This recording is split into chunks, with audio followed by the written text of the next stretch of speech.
At the Dragon's Nest entrance exam, every Eldragon child who turned 7 was forced to face a nightmare known as the Regeneration Stone. This bizarre stone could heal any scratch instantly, and it reflected physical damage back 100-fold. One student stepped up full of confidence, only to fail miserably and end up with a broken arm. Both arms, just from trying to leave a single mark on it. Even Langus was trembling like a leaf, since this was the kind of test built to crush dreams right from the start. But while everyone else panicked, Zeke only felt disappointed. Having survived drinking dragon blood as an infant and having trained on his own for years, he'd hoped for something more challenging than this ridiculous rock. So when it was his turn, he shocked the entire academy by refusing a weapon. The other students laughed, certain his hand was about to be pulverized. But Zeke gathered his strength, threw a single punch, and shattered the stone. The blow was so powerful it left even the examiner speechless. In that single moment, the illegitimate child everyone had written off as weak proved he was a true monster. But before his reincarnation, our protagonist had wanted nothing more than to reach the peak of martial arts, even though he knew it was a summit he could never touch, no matter how hard he tried. Still, driven by that hunger, he decided to chase a legend passed down through generations. According to the legend, a golden fruit lay hidden in a sacred ground guarded by a dragon, said to grant immortality. After a grueling, drawn-out battle with the dragon, our protagonist finally reached the golden fruit. He was stunned to find it actually existed. Then he sat atop the dragon's corpse like a true conqueror. Just before eating the fruit, he was certain that once he did, he would finally reach the peak of martial arts. His name was Gilfus Eldragon, revered as the strongest man in the world. Decades later, Gilfus had grown old and lay on his deathbed. His family surrounded him, and by his side was his eldest son, Guilhem. Seeing his son's sorrow, Gilfus told him to live well, for his own time had come to an end. Guilhem's heart ached at the thought of losing his father, just as he had once lost his mother. Before he died, Gilfus thought back to the immortality fruit and realized it had all been a hoax. Still, he comforted himself with the thought that he'd had a wife and children. He told his children that he had lived a full life without regrets. But deep down, that was an utter lie, because he regretted never having enough time to reach the peak of martial arts. Soon after he passed away and unexpectedly opened his eyes again, he was shocked to find everything strange, and he could feel his body was impossibly light. Looking down, he saw an infant's hands. Only then did he realize he had become a newborn baby. Lying in a crib, he could hardly believe it. But he forced himself to stay calm, reminding himself that in his past life he had been a 10-star master. Gilfus concluded this situation was far too abnormal and wondered who was behind it. Suddenly it dawned on him. That so-called immortality fruit hadn't been about immortality at all. Its true power was reincarnation, not immortality, just as he'd once suspected. This made him smile, since it was even better news. He believed that this time he could finally reach the peak of martial arts. He noticed there were other infants around him. Since he was inside a private estate, he guessed he'd been reborn into the Eldragon clan. Still, he wondered why there were so many infants. Just then, several maids walked in carrying baby bottles. They approached one crib and picked up a goblin infant to feed it. Gilfus was stunned to see a goblin in the room and wondered what they were up to. After feeding the goblin a red liquid, it exploded, splattering blood across Gilfus's face. Terror shot through him as he tried to figure out what on earth was in that bottle. The maids decided to dilute the liquid before continuing to feed it to the other infants. Before he could finish puzzling over what had made the goblin explode, a maid scooped Gilfus up. He could clearly tell it wasn't milk, but something brimming with magical power. He couldn't believe they were feeding children something so dangerous. The maid pushed the bottle into his mouth, and the moment he tasted it, Gilfus realized it was ancient dragon blood. He couldn't believe they were insane enough to feed dragon blood to infants. Now he understood why they had to dilute it. He tried to spit it out, but realizing he'd already swallowed some, he told himself a small amount surely wouldn't kill him. Seeing the other infants spitting it out too, he figured that was the safest way to avoid exploding. But then it occurred to him that he might be wrong. If he absorbed all of that magical power, he might surpass his past life's limits and finally reach the peak of martial arts. He didn't fully understand what was happening, but he decided to make the absolute most of the situation. He drained the entire bottle, his expression daring anyone to say a word as if to say, "Don't mess with me," Even the maid was shocked to see him gulp down the dragon blood as if it were soda. She was also relieved that everything was going according to plan. Once he'd finished it off, he was laid back in the crib. He noticed the other infants had survived as well.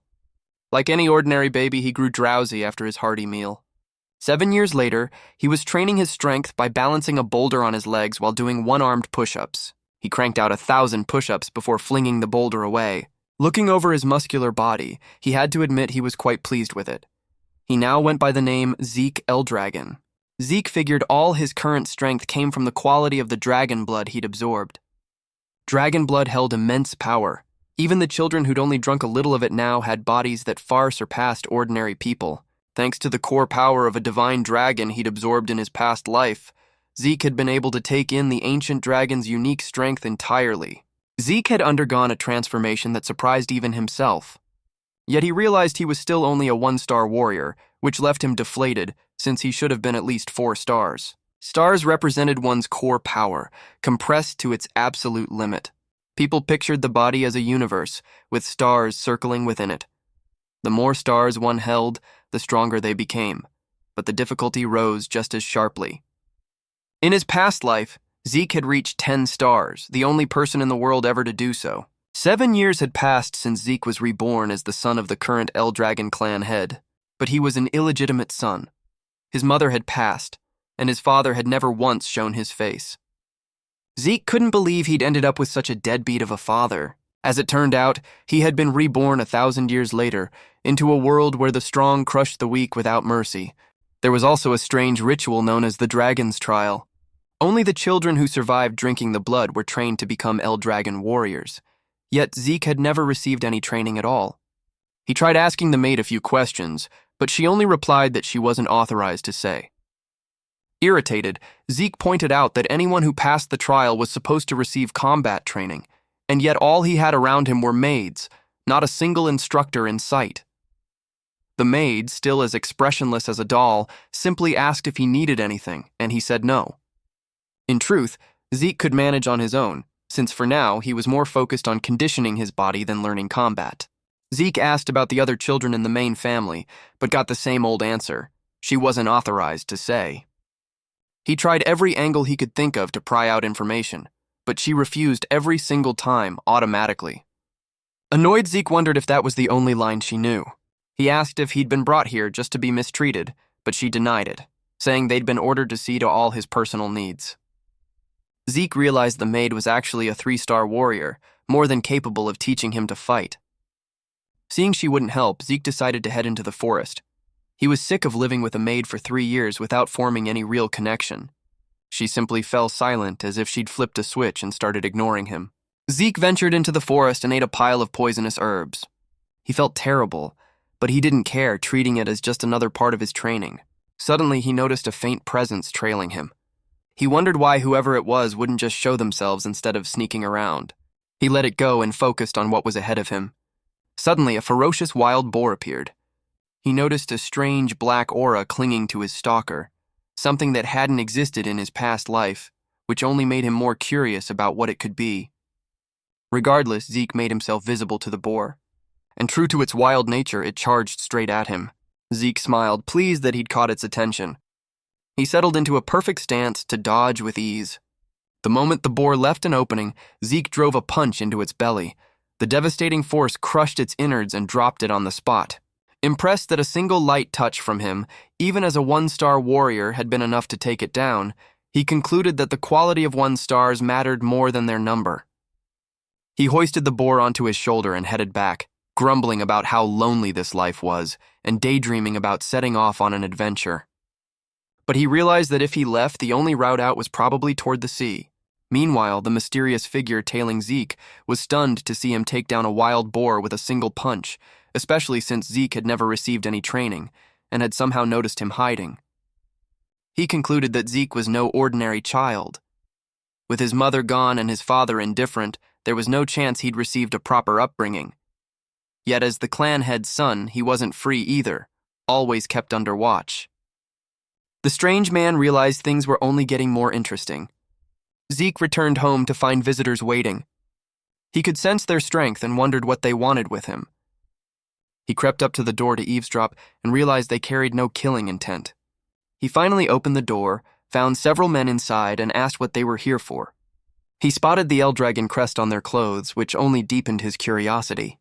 The men explained they'd come to escort him, as he was required to take part in an examination. Zeke nearly blew a gasket hearing that, since no one had ever warned him about this blasted exam. Before long, Zeke was brought to the main estate. He never expected that 1,000 years later, he'd end up back here. The men dressed him in a student uniform. As it turned out, he hadn't been brought back for comfort. He was being enrolled in the Dragon's Nest Academy. This academy had been founded by the Eldragon clan itself. Every child born into the clan was destined for it. At age 7, they'd begin their education, and today was the entrance exam. But Zeke had never been taught a thing. Even so, the exam was mandatory, which was exactly why they'd hauled him out of the forest. Zeke was so frustrated he clutched his head in pain. As the other students filed past, a blue-haired boy named Langus approached him. He was from Old Scale Village, and he asked Zeke if he was okay, or if he was in some kind of trouble. Zeke turned to him and bluntly asked what he wanted. Langus, looking a bit timid, said he just wanted to help since Zeke seemed troubled. Zeke was a little caught off guard by the gesture. He could sense that Langus was quite shy, yet he carried hidden strength. Zeke stood up and apologized for his rudeness. He introduced himself and admitted he was just confused about what the clan was planning to put them through. Langus told him the exam content was the same every single year, but Zeke admitted flatly that he knew nothing about the exam. Langus was shocked to realize he was completely in the dark and, worried for him, decided to explain everything. Just as he was about to speak, a group of bullies showed up, calling Langus a runt. Even Zeke was taken aback by that. The group was led by a boy named Retin, also from Old Scale Village. He mocked Langus, telling a runt like him to just go home and play. Not fully grasping the insult, Langus simply said he was there for the exam, which made Retin snap and call him trash who'd never make it into the academy. Retin went on to sneer at Zeke too, bringing up that his father was a faux dragon. Zeke noticed Langus's fists clenching in anger. As it turned out, the Eldragon clan had a strict hierarchy established by an absolute sovereign. New recruits were ranked as lesser dragons, regular soldiers as dragon troopers, and squad captains as dragon commanders. At the very top were the elders and executives known as ancient dragons. But below all of that was a rank reserved for the failures called faux dragons. Faux dragons were those who failed to enter the dragon's nest or never graduated from the academy.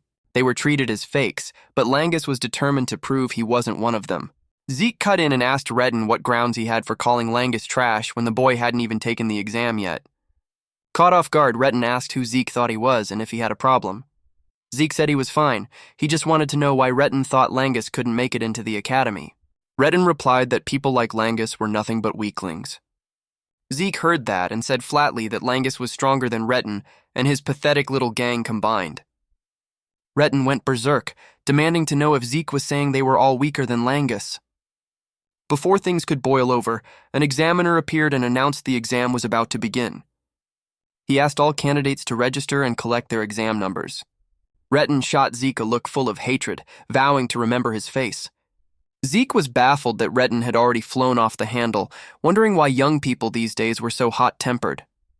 Langus, meanwhile, was confused as to why Zeke would say such a thing, given they were the same age. Langus added that anyone called weak was bound to get angry. Zeke asked whether the exam was mandatory, but Langus told him he could withdraw if he felt he wasn't up to it. This caught Zeke off guard, though it only proved to Langus just how little he knew. Langus advised Zeke to withdraw before he got hurt in the exam. Zeke said flatly that he had no intention of backing out.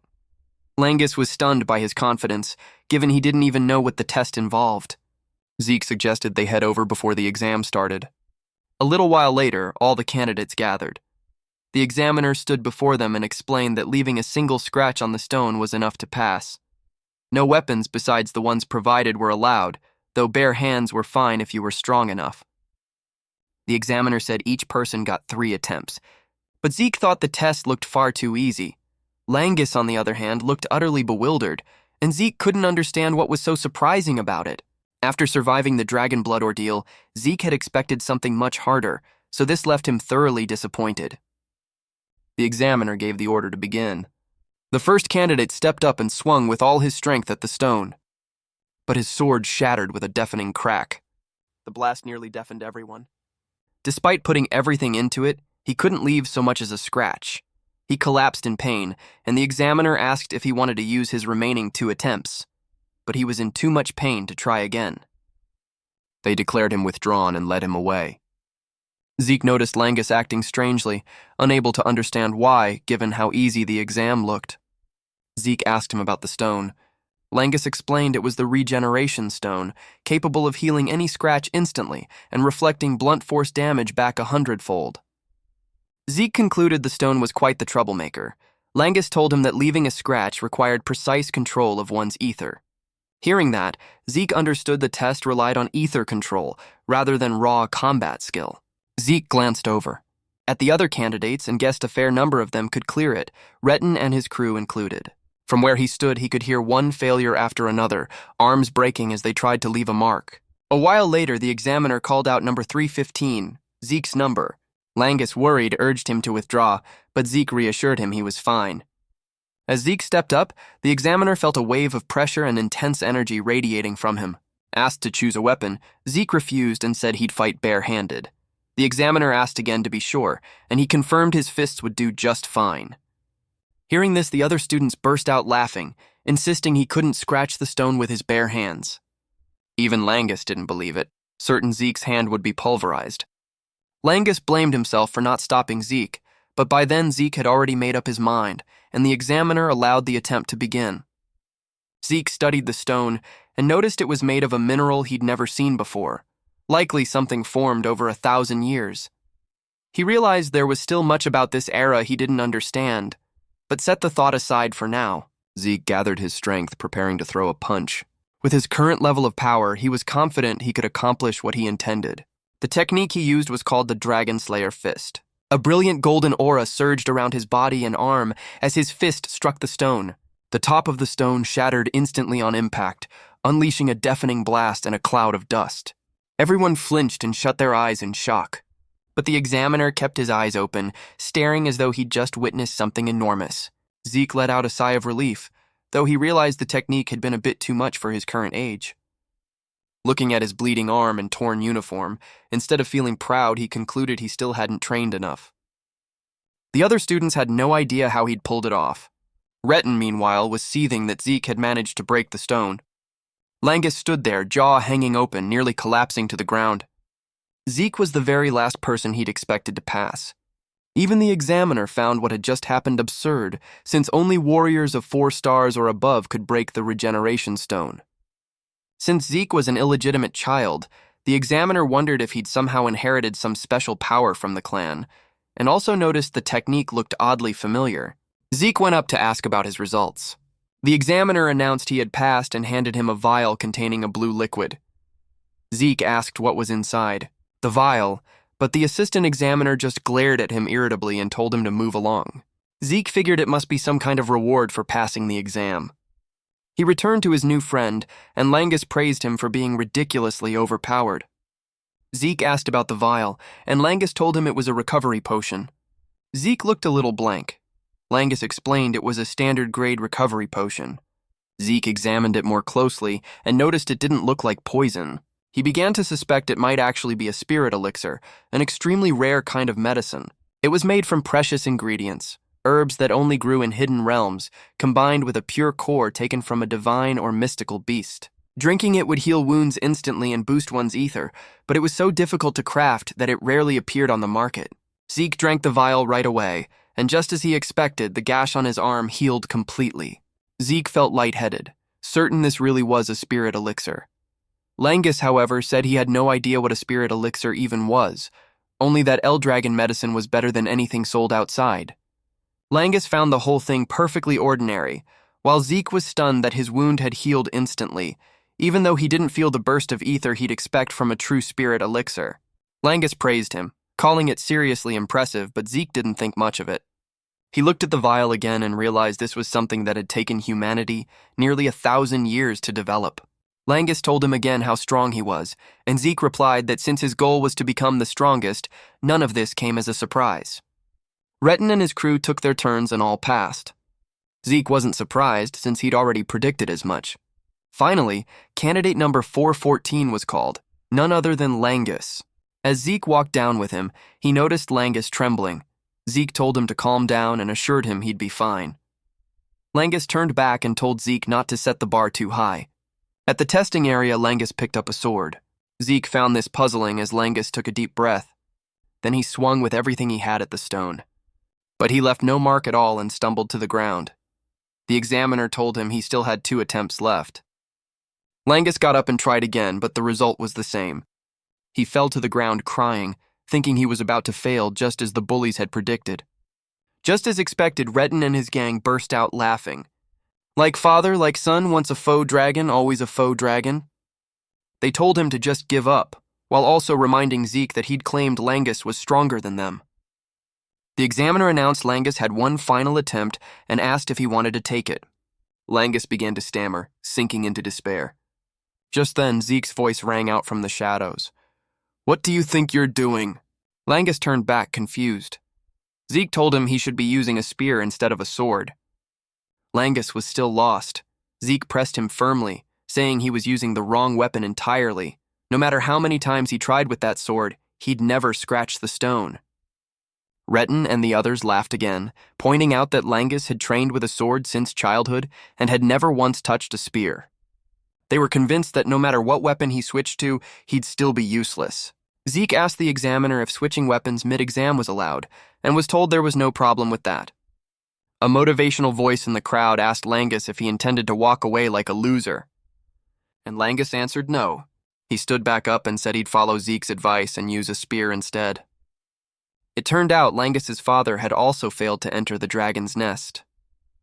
He'd been mocked constantly but had never given up. And he'd raised his son to be a good person. For everything his father had done, Langus was determined to prove he wasn't a fake. He remembered Zeke's words, that sticking with a sword would only get him the same result. Even though they'd only just met, he decided to trust him. Still, he had no idea how to even hold a spear. Zeke, unbothered, simply told him to just thrust straight ahead, not to overthink it, and just go for it. Langus knew full well that a total novice landing any real damage on a regeneration stone with a spear for the first time was practically wishful thinking. But there was no way to know without trying. Even though he'd only just met Zeke, he decided to trust him. Since Zeke trusted him, he wanted to trust him back. Langus took his stance. He noticed the flow of ether coursing through his body felt completely different from when he held a sword. Langus lunged at the stone and thrust once, unleashing a massive shockwave. Redden and his thuggish friends burst out laughing, insisting nothing had changed just because Langus switched weapons.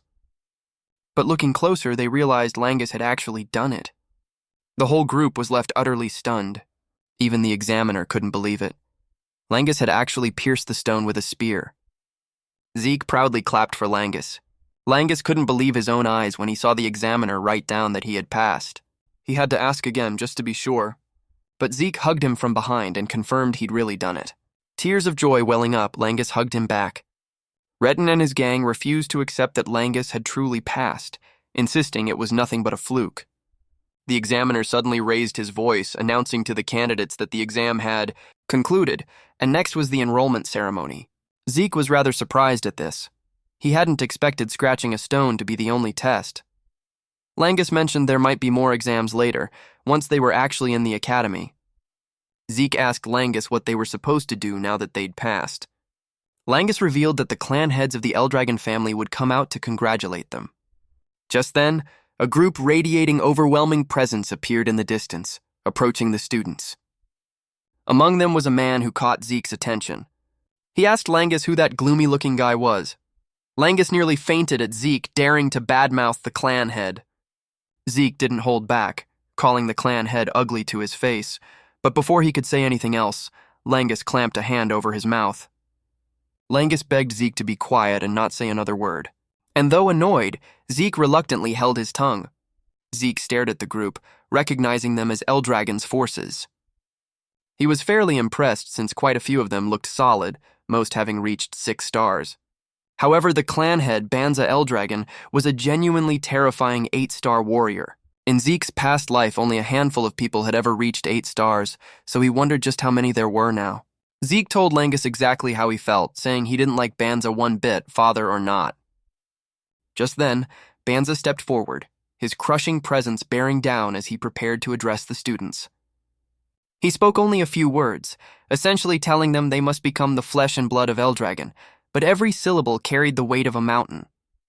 The pressure alone left every student except Zeke, trembling uncontrollably. Even Langus struggled to breathe, while Zeke felt nothing at all from Banza. The only thing he felt toward Banza was a pure, unexplainable hatred. With that, Banza turned and walked away. Another elder stepped up in his place, saying the clan head held enormous expectations for them. This man caught Zeke's attention as well. He began to wonder who this old man with the golden hair was. Zeke noticed that once the clan head left, the pressure on the students eased considerably. But the lingering weight was still enough to keep everyone on their best behavior. The examiner stepped up to announce they would now assign dormitory placements. Zeke was mildly shocked, having assumed everyone would live in the same place. Langus, seeing how little Zeke knew, explained it to him. He said the academy had 4 dormitory halls, east, west, south, and north, and students would be assigned to one of the 4. Soon after, Zeke heard his name called and stood up to leave. He told his new friend to take care of himself, and the two said their goodbyes before parting ways. Zeke was assigned to the East Hall dormitory, marveling at just how much had changed in over 1,000 years. He followed the directions on the paper in his hand to find his room. He worried his roommate would be annoyed that he was late, especially since his excuse was simply that he'd gotten lost. He finally arrived at the door. Eager to make a good impression, he threw the door open, ready to greet his roommate warmly.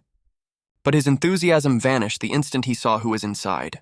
Zeke couldn't believe his roommate was none other than Langus. Looking at him, Zeke felt an inexplicable sense of connection. Langus grinned and agreed, adding that he'd already been feeling lonely himself. Zeke asked if there was anything planned for today. Langus said no, since training wouldn't start until tomorrow, so today was just for resting. Zeke had no idea about any of this, seeing as he hadn't heard a word of it during orientation. He said this with a bright, carefree expression, though Langus didn't see anything to be proud of in that.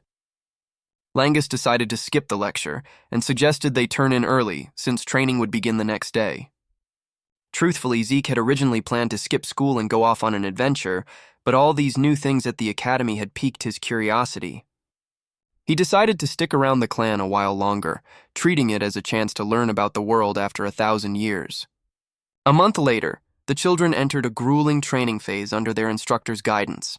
They were taught to master the dragon's breath, a technique created by the 15th Eldragon clan head. The instructor told them they needed to master this technique to use it in any situation. He paced back and forth, observing each child. He noticed a few had already gotten the hang of it, including Laika, the clan head's daughter, who was already skilled enough to be ranked dual star. But the one who caught his attention most was Zeke.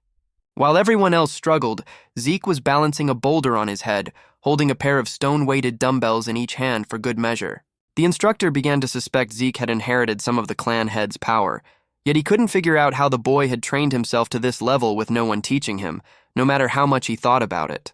Zeke, meanwhile, was thinking about how the Dragon King's breath technique he'd created himself had been revised into this dragon's breath and passed down. The breathing technique was essentially a method for drawing ether from the air into the body and circulating it, thereby boosting one's strength. Its optimal effectiveness depended on the user's skill and creativity, which was why every clan had refined its own version and kept it a closely guarded secret. Zeke admitted the technique was safe and easy to learn, but completely useless if it only worked while standing still. His original version allowed ether to be used while moving, with far greater effectiveness, but it was so difficult that few had ever managed to learn it. Back then, he'd simplified it so everyone could use it, hoping to strengthen his clan, but he never imagined it would still be around 1,000 years later. Zeke was rather impressed and figured plenty of other techniques must have evolved over time as well. After training, the children dragged themselves to the dining hall, so exhausted that even eating felt like a chore. Zeke, on the other hand, was chewing away as though he were on a picnic. Noticing Langus looked worn out, he urged him to eat quickly, or he wouldn't have the energy to do anything at all. Langus had to ask how Zeke was still so full of energy, while everyone else was completely drained. Zeke took the chance to tease him, saying he was just too weak, then told him to eat more if he wanted to keep training. While lecturing him, Zeke noticed the kids who'd received proper training were still eating just fine. Just then, Laika walked over to Zeke, though he had no idea who she was. He asked her bluntly who she was. Langus nearly choked hearing that. He quickly pulled Zeke aside and whispered that she was the clan head's daughter. Zeke innocently replied that he genuinely hadn't known. Langus nearly fainted from the pressure, saying they weren't even supposed to speak with Laika. Zeke looked at him as though he were some strange creature, and pointed out that he too was the clan head's son, illegitimate or not. Both Langus and Laika were stunned to hear this. Laika asked if he was telling the truth. Zeke calmly replied that he had no reason to lie. Laika immediately asked how he'd gotten strong enough to shatter the regeneration stone bare-handed. She asked in complete earnest, but Zeke's answer was simply that he was just that cool. Seeing Langus completely frozen, Zeke snapped him out of it and told him to just eat. Laika stepped closer and asked Zeke if he wanted to follow her. Zeke looked at her blankly, not understanding. So Laika said it plainly. She wanted Zeke as her subordinate. She'd back him up precisely because he was an illegitimate child. She would definitely need allies, and in exchange, Zeke would help her become the next clan head with his strength. She promised generous rewards once she took power, but Zeke calmly declined, saying he had no interest. Hearing this, Laika assumed Zeke was refusing because he had his own eyes on the clan head position. While she kept rambling, Zeke studied her and noted she was close to reaching Dual Star, quite impressive for her age. Finally, Zeke told her plainly to do whatever she liked, since he had no interest in clan affairs. Laika was stunned and pressed him harder about what he really wanted. Annoyed, Zeke drove his dinner knife straight into the table. A terrifying wave of pressure burst from him as he declared he had no interest in serving anyone. He said he wanted to stand alone since he was clearly the strongest of them all. Feeling the pressure radiating from Zeke, Laika was left utterly stunned. She couldn't believe Zeke's sheer presence had actually intimidated her. Zeke went right back to calmly chewing his food, while Langus tried to defuse the situation. Furious, Laika challenged Zeke to a one-on-one duel. Zeke was a little surprised, but a guy like him never backed down from a challenge. Before long, word of Laika's upcoming duel at the training grounds had spread throughout the entire student body. Langus was panicking, while Zeke remained as calm as if he were out for a stroll. Langus tried to remind him he was about to fight Laika, but Zeke just replied that he still didn't even know who she was. Noticing how deferential Langus was being, Zeke asked why. Because she's the clan head's daughter, genius, Langus answered.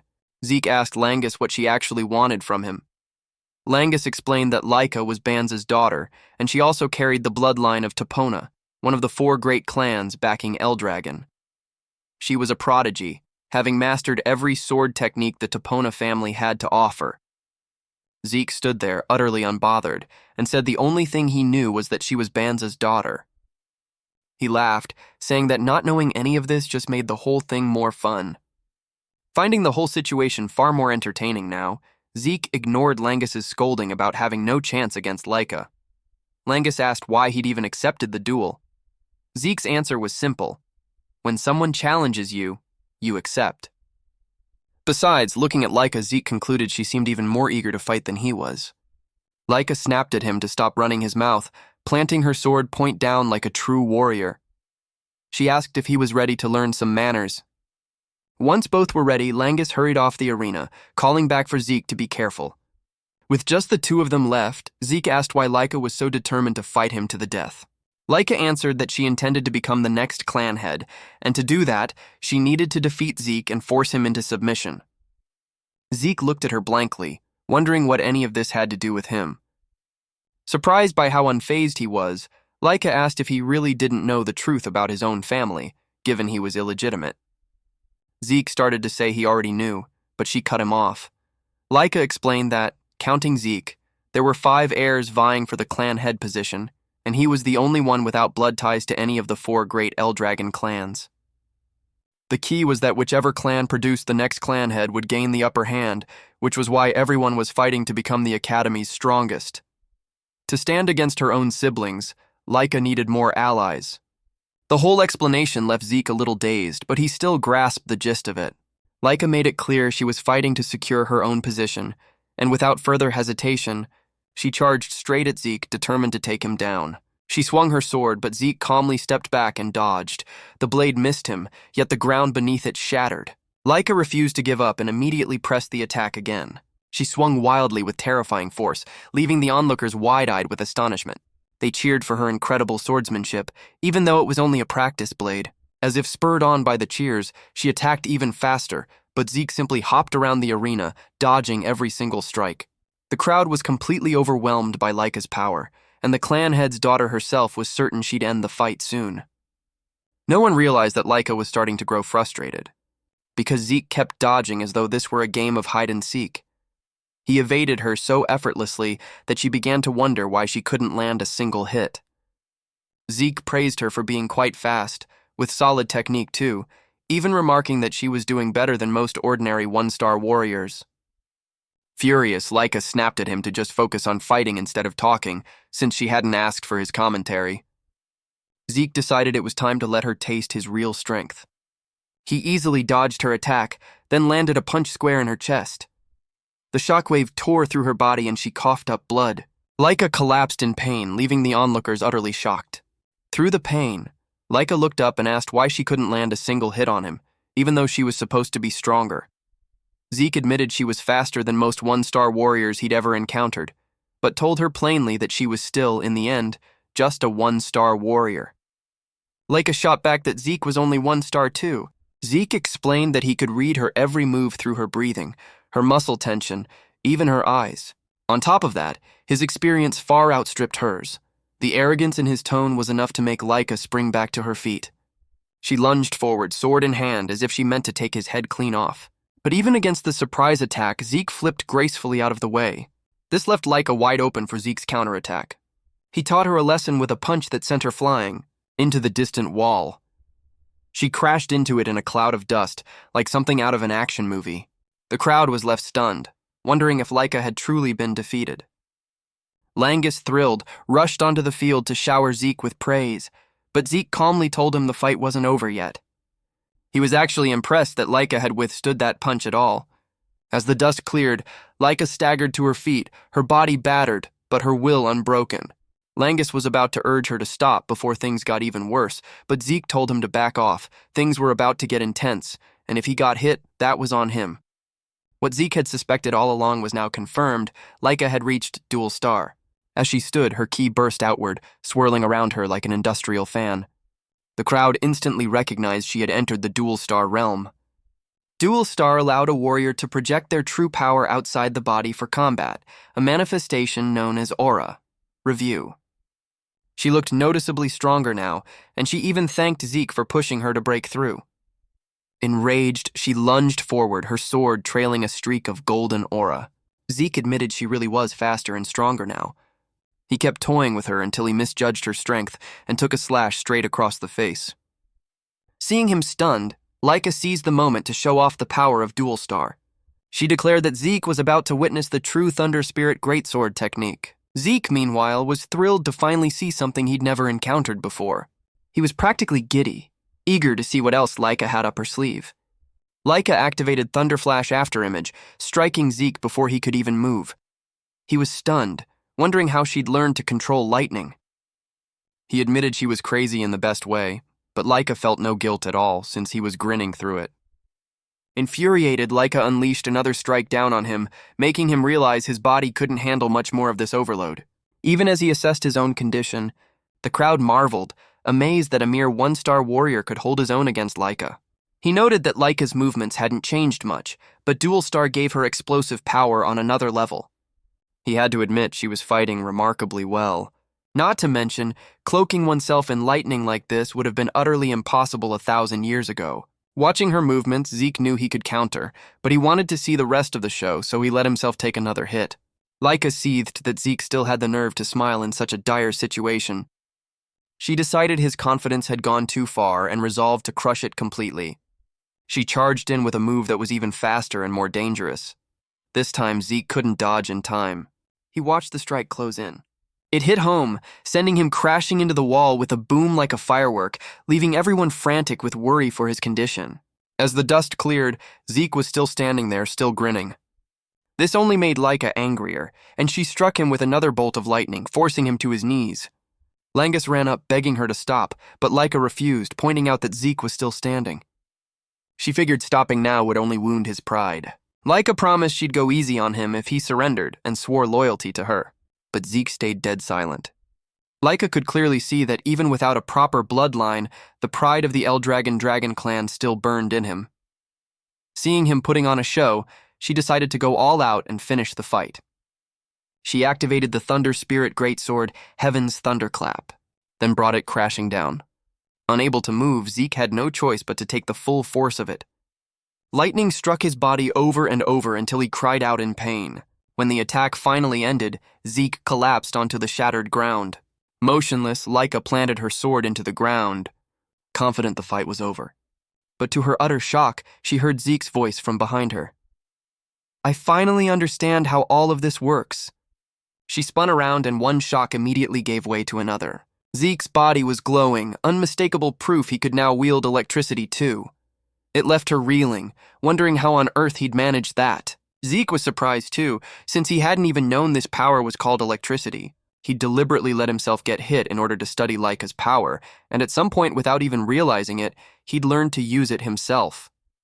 Laika's mind was still blank hearing this, since it should have been flatly impossible. All Zeke knew was that while Laika kept striking him, he'd never stopped circulating the Dragon King's breath, and the lightning energy had reacted with his breathing technique. This gradually accumulated thunder energy inside his body, and before long, he could control lightning on his own. Zeke told Laika he couldn't explain every detail, but he guessed she had a rare physical constitution, since the greatsword technique was a closely guarded clan secret. He reasoned her entire clan likely shared the same trait, and he'd learned a major lesson from this too. True origin energy could fuse with lightning. He even thanked Laika, since it was thanks to her that he'd broken through to Dual Star. With that, he confidently declared the fight was far from over. Furious, Laika swung her sword at him again, but Zeke just smiled. Then he activated his newfound lightning power. Zeke moved so fast that even he couldn't fully control his own body. Since his true origin energy now carried a lightning attribute, every muscle and nerve in his body was electrified, boosting his strength considerably. Zeke saw this as a new talent and was confident he'd master it soon enough. Langus, meanwhile, could only stand and watch from the sidelines, his eyes unable to keep up with the fight. He quickly noticed Zeke was dodging Laika's attacks as if it were nothing. Irritated, Laika asked if Zeke was toying with her. He denied it, insisting he genuinely saw her as a formidable opponent. She swung her sword from a distance, hoping to catch him off guard. But Zeke still managed to dodge it. He decided it was time to end things, and announced he'd create a new technique on the spot, something he hadn't done in quite a while. Laika looked at him blankly, but Zeke confirmed she'd heard right. He really was about to invent a new skill. In simple terms, it would be a special new form. This left Laika stunned.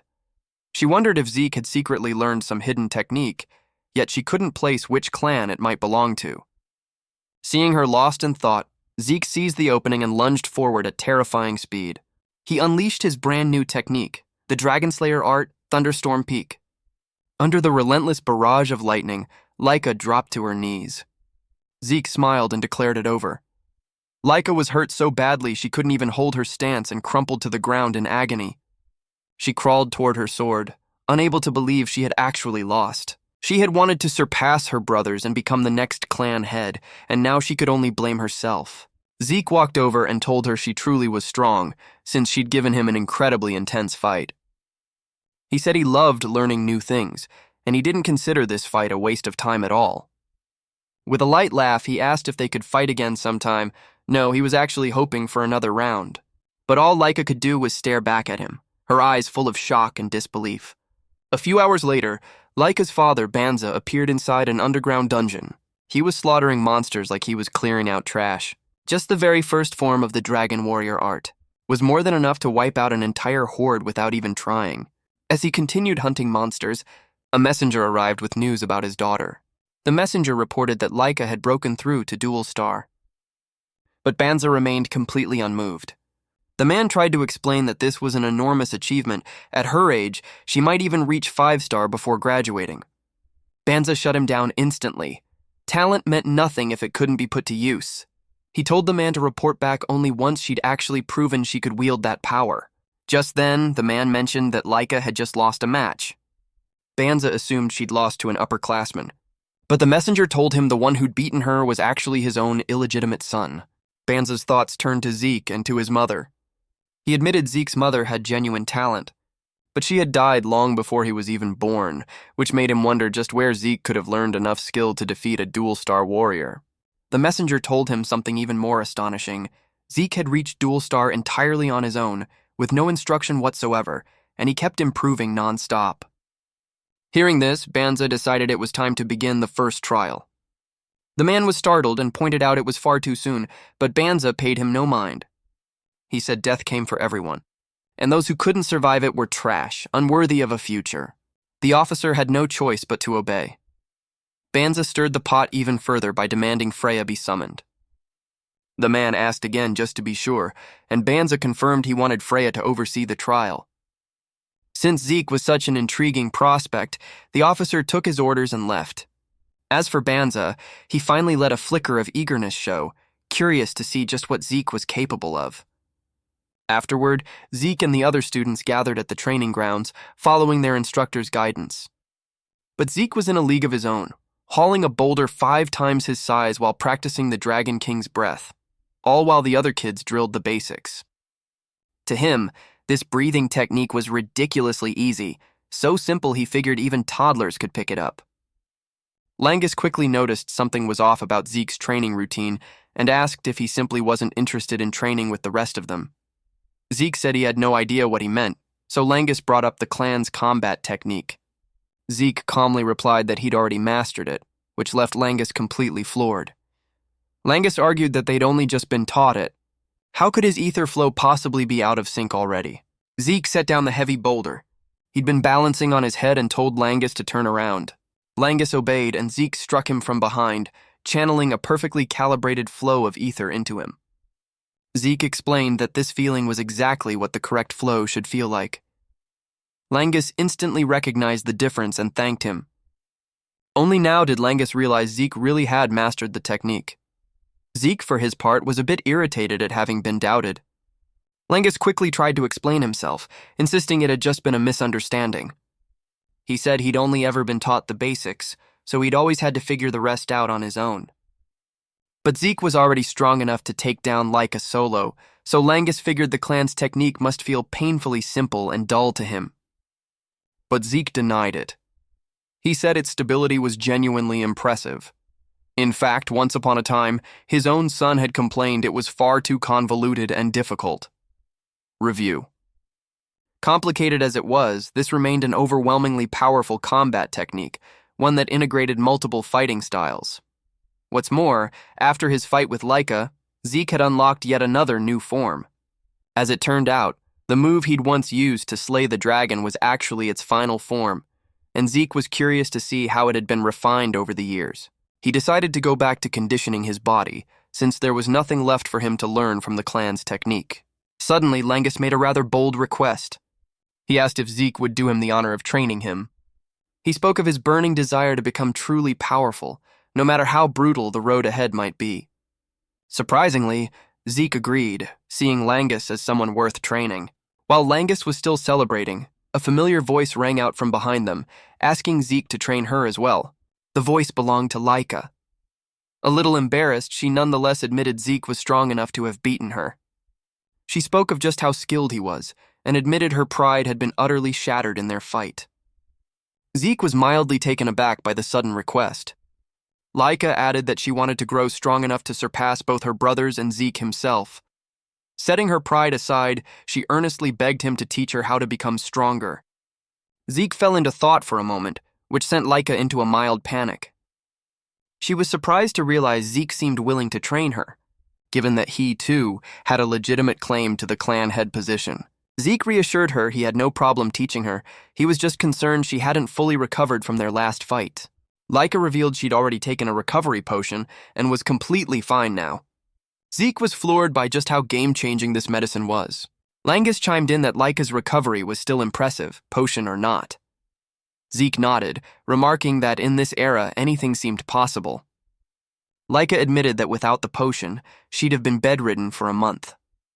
She asked Zeke again if he would agree to teach her. Zeke answered that he'd never turned down a young, passionate prodigy. Both Langus and Laika were baffled by the way he phrased it, since Zeke was just as young as they were. Zeke quickly steered the conversation elsewhere to dodge further questions. He asked Laika if she was really sure she wanted to learn from the very person who'd just beaten her. Laika said she didn't care. She was past the point of worrying about pride now. She was ready to do whatever it took to grow stronger and claim the clan head position.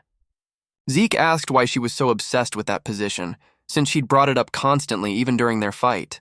Laika admitted that if she didn't become clan head, her only path left was marriage, and not just any marriage, a political one. She'd almost certainly be married off to some relative or a complete stranger she'd never even met. Zeke was utterly stunned to hear this. Laika explained that the Eldragon dragon bloodline was extremely precious, especially to the 4 great clans, whose power depended on it being special. Because of that, women were treated as tools to be used however the clans saw fit. Zeke flew into a rage hearing this. He refused to accept people being treated as mere breeding tools, and he swore he would end this rotten tradition once and for all. Just then, the instructor called for everyone's attention, announcing a new teacher had arrived. He mentioned that despite being extremely busy, this teacher had made time to come. A red-haired woman appeared out of nowhere and reached for Laika's arm. But Laika's reflexes kicked in instantly, and she pulled back before the woman could even touch her. The woman praised her for having sharp reflexes. Langus, meanwhile, was trembling like a leaf, gripping onto Zeke since he hadn't even sensed the woman's presence at all. The instructors finally introduced the mysterious woman standing before them, Freya. Freya was a member of the Black Dragon Corps. She smiled and greeted the students. Noticing Zeke wasn't the least bit surprised, she spoke up to ask him about it.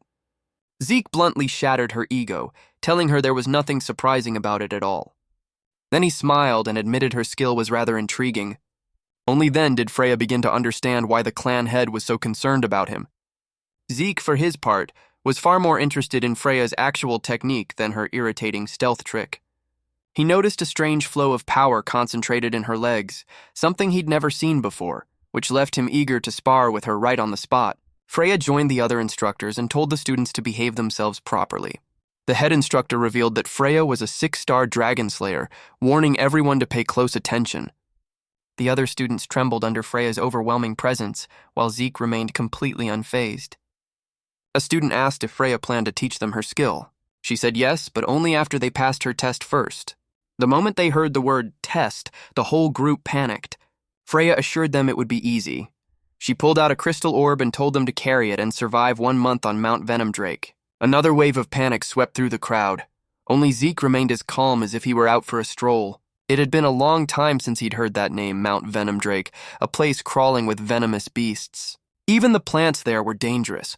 A single brush against them was enough to kill an ordinary person instantly. Zeke recalled that he'd trained there in his past life, and wondered if this place might be too much for a bunch of kids. Freya said anyone who went missing or broke their orb during the test would be eliminated on the spot. A student asked what would happen if they failed. Freya answered bluntly, expulsion. As for the poison, she told them they could manage it using the dragon's breath technique. As long as they kept hold of the orb, they'd be fine. Laika objected, pointing out the mountain was crawling with monsters. Freya replied coolly, then kill them yourselves. Put plainly, it was a survival game. Live through it, and you passed, die, and that was that. The students spiraled into collective panic. But Freya told them to calm down, since they still had 5 days to prepare. During those 5 days, they had to choose and learn a basic Eldragon combat technique to help them survive. Having a fighting style down would make things considerably easier. But she also stated flatly, if they didn't master it in 5 days, dying was on them. A student asked if Freya would step in to save them if they ran into danger. She answered seriously that they'd have to fend for themselves. In her opinion, the test was a piece of cake. Anyone could pass it. Zeke was stunned hearing this, wondering if this clan was slowly losing its mind. Freya called them forward to choose which technique they wanted to learn. Langus's mind went blank, unsure what to pick. Zeke advised him to pick the spear technique, reminding him he'd already used a spear during the entrance exam. Hearing that, Langus made his decision on the spot. Zeke noticed Laika was still hesitating, so he told her to pick the axe technique. Surprised, Laika asked why. Zeke, walking off, told her it would compensate for her weaknesses. Since it was Zeke's advice, she decided to follow it. Once everyone had chosen, Freya told them to train hard over the next few days. She stressed that if they didn't master it, they could consider themselves finished. Freya suddenly threw in an extra rule for good measure. During the test, upperclassmen would be hunting them down to steal their orbs. The seniors' job was simple: rob them blind. She reassured them that since the seniors outnumbered them, it'd probably be fine. Langus nearly lost his mind at the thought of fighting monsters while dodging seniors at the same time. Laika admitted the seniors would be tough to fight, since all of them were at least 2-star warriors, and she guessed a lot of students wouldn't make it out alive. Zeke agreed, but suggested that if anyone couldn't handle it alone, they should team up in groups of 2 or 3. He pointed out there was no rule against cooperating, so they should feel free to team up. Langus asked what Zeke planned to do. He answered he'd go solo, just for the fun of it. Laika was about to object, but then remembered Zeke was no ordinary opponent, so he might actually pull it off. Zeke laughed and strolled off, suggesting they get something to eat first. 5 days later, the students gathered at the foot of the mountain, all fully equipped with their weapons. Freya was there too, delighted with the perfect weather for the test, and announced it was time to begin. As usual, Langus was trembling like a leaf, wondering if he could team up with Laika, given that he himself was just a commoner. While he was still wallowing in self-doubt, he heard another commoner just like himself. Selena mentioned that she too was part of Laika's group. There was also a boy named Raymond joining them, and the whole group happened to be commoners. Laika said plainly that she didn't care about status, she'd chosen them purely for their outstanding ability. Overjoyed at being chosen, Langus promised to give it his absolute all. The other two pledged the same, vowing not to disappoint her. As for Zeke, he stuck firmly to his plan of going solo, just to look cool. He praised Laika's group as an incredibly strong team. He could see straight through to their talent, and realized she'd gathered the best students in the class. A real eye for talent, that one. Zeke reassured Langus there was nothing to worry about. This team was practically unbeatable. Freya was mildly surprised to see the students choosing to team up. She praised the strategy as sound, since most of them hadn't yet mastered their weapons. After confirming everyone had their orb, she reminded them their mission was to survive 1 month while keeping hold of it. As long as they still had it by the end of the month, they'd pass. Then she dropped a bombshell. Every orb was identical, which meant they could steal each other's. Freya said that once they'd settled into the mountain, the seniors would begin hunting them down. The seniors chimed in with a little extra intimidation, sneering that since most of the newbies weren't even 1-star yet, this would be a piece of cake. Once she'd finished speaking, Freya gave the signal to head out, and everyone charged into the mountain. Laika turned back and told Zeke he'd better make it back alive, and he wished her the very same. As everyone else rushed into the forest, Zeke remained standing there. Freya asked if he even planned on going. He replied that he wasn't shaking with fear like the others. Only after everyone else had gone ahead did Zeke leisurely stroll into the forest. After they left, the head instructor asked Freya if the kids would really be all right, since the test seemed far beyond their limits. He pointed out they were only first years who'd just learned the theory, their combat skills still green. Freya assured him everything would be fine. She admitted the mountain was full of monsters, but in her opinion, they were all pathetically weak. She pointed out that since the students were grouping up, they'd have a much easier time surviving. But she was also planning to release something unusual into the forest later on. Hearing that, the instructor pressed her for details, but she brushed it off and said it was nothing. Freya turned to the seniors and gave the order to move out. They charged off as well, faces lit up with excitement at the thought of hunting the underclassmen. Freya smiled, eager to see just how many of them would survive. A while later, a group of seniors spotted Zeke standing alone in the forest. They figured he'd be an easy target. They immediately surrounded him, and one of them fired an arrow straight at him. But Zeke caught it clean out of the air as if plucking a fly. He smiled like a full-blown villain and told them he'd been waiting for them this whole time. Chills ran down the whole group's spines. That line was the last thing they'd expected. While they were still frozen in shock, Zeke lunged at them, grinning from ear to ear, yet looking like something straight out of a horror movie. A week later, Laika and her team were battling a horde of tree frogs. Thanks to their perfect teamwork, they took down a whole swarm of them, and Laika praised the team for doing an excellent job. The rest of the team, meanwhile, was amazed at just how fiercely Laika fought, effortlessly taking down one frog after another. Laika told them not to be so surprised. She was already 2-star, so these frogs barely counted. She was also impressed by how much the whole team had grown stronger in just 1 week. Both Celine and Raymond had reached 1-star. Thrilled, the two of them credited it all to Laika. Langus, however, still hadn't reached even 1-star and looked a little down about it. His teammates noticed and told him he'd grown stronger too. There was no need to rush. Langus managed a small smile. Laika said that taking down frogs without even a single star was already impressive enough. She added that since Langus had trained with Zeke before the exam, his spear technique was already incredibly smooth. It was only a matter of time before he hit 1 star. As night began to fall, Laika suggested they head back to camp, since traveling after dark was far too dangerous. When they arrived, a surprise awaited them. A senior was already standing there waiting, and the moment they spotted him, the whole team snapped into a defensive stance. Laika asked if he'd come to steal their orb. He answered bluntly that was his one and only purpose. Laika recognized him as a 2-star senior and suggested he turn back and leave, since he couldn't possibly beat their entire group alone. But he quickly proved her wrong. 3 more 1-star seniors emerged from behind, surrounding the entire team. He mocked Laika, saying that no matter how strong she was, she couldn't fight and babysit her deadweight teammates at the same time. He told her to surrender, but she refused. The two of them clashed head-on. Laika told the others to stay safe while she dealt with the 2-star senior herself. A brutal battle broke out between the rest of the team and the remaining seniors. The seniors demanded they hand over the orb quietly, but none of them had any intention of complying. Langus found himself facing one of the toughest 1-star seniors and began racking his brain for what to do. His mind drifted back to a conversation he'd once had with Zeke. He'd once asked Zeke what to do when facing an opponent stronger than himself. Zeke had crushed his hopes with a single line: just give up. Langus had been utterly stunned at the time. But Zeke had explained it was simply the natural order of things, since Langus stood no chance against a 3- or 4-star opponent one-on-one. However, if the opponent was only 1-star, there was still a sliver of a chance.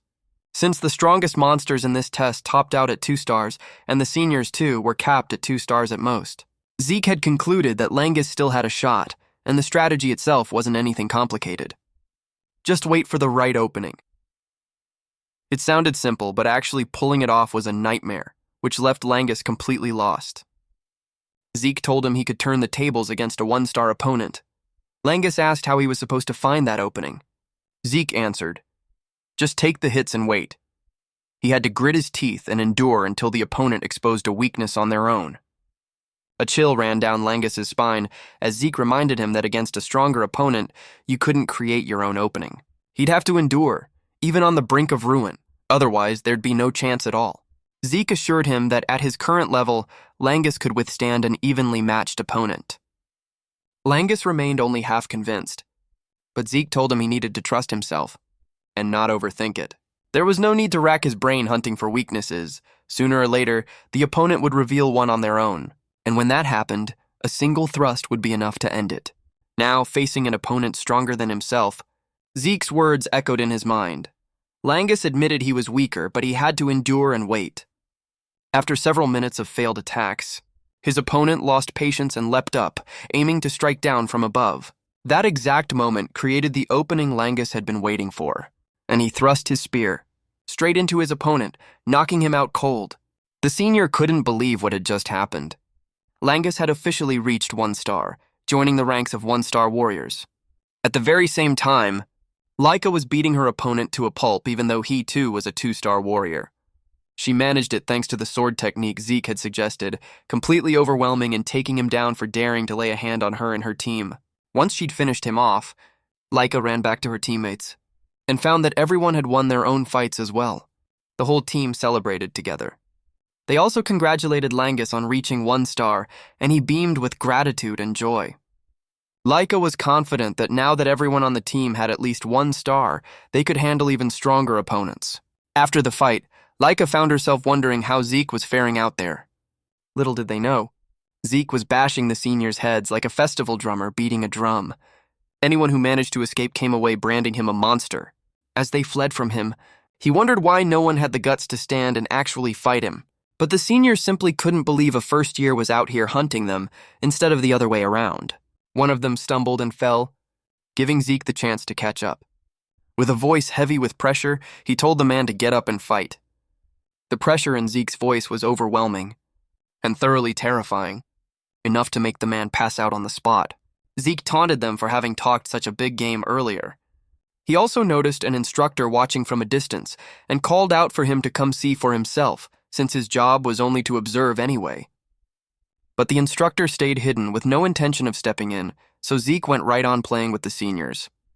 The instructor, meanwhile, stood frozen at what he'd just witnessed. Zeke wasn't just hunting the seniors, he'd also somehow noticed the instructor's presence.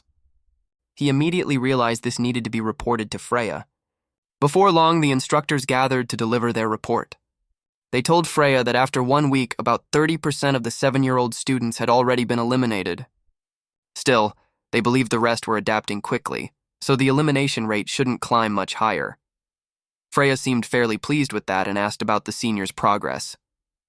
But the instructors hesitated. Freya snapped at them to stop stalling and just spit it out. They finally admitted it. The seniors were running for their lives. Freya was utterly stunned. There wasn't a single monster on that mountain strong enough to scare seniors into fleeing. She demanded to know just what they were running from. The same instructor answered, they were running from Zeke. Freya was caught off guard, and he added that Zeke was actively hunting the seniors down. At first, they'd tried to fight back, but now every last one of them was fleeing. Zeke wasn't just fighting, he was actively hunting them down, something that had never happened before. Another instructor nodded, suggesting Zeke was simply abnormal because he was the clan head's son. He'd gone far beyond mere genius, straight into monster territory. Freya admitted she'd found Zeke strange from the very start, the way he'd walked into the forest alone, so utterly relaxed. It proved that from the very beginning, he'd seen himself as the hunter, never the prey. Just then, a shipment arrived for Freya, and she told them to unload it right on the spot. The instructors were alarmed when they saw what she was about to do, insisting the kids stood no chance against a 3-star monster. Freya laughed softly and told them not to worry, she'd made a special adjustment. When they asked what that meant, she explained the monster had been set to target only warriors of 2 stars or above, meaning it would only go after Zeke and Laika. Everyone else would be safe.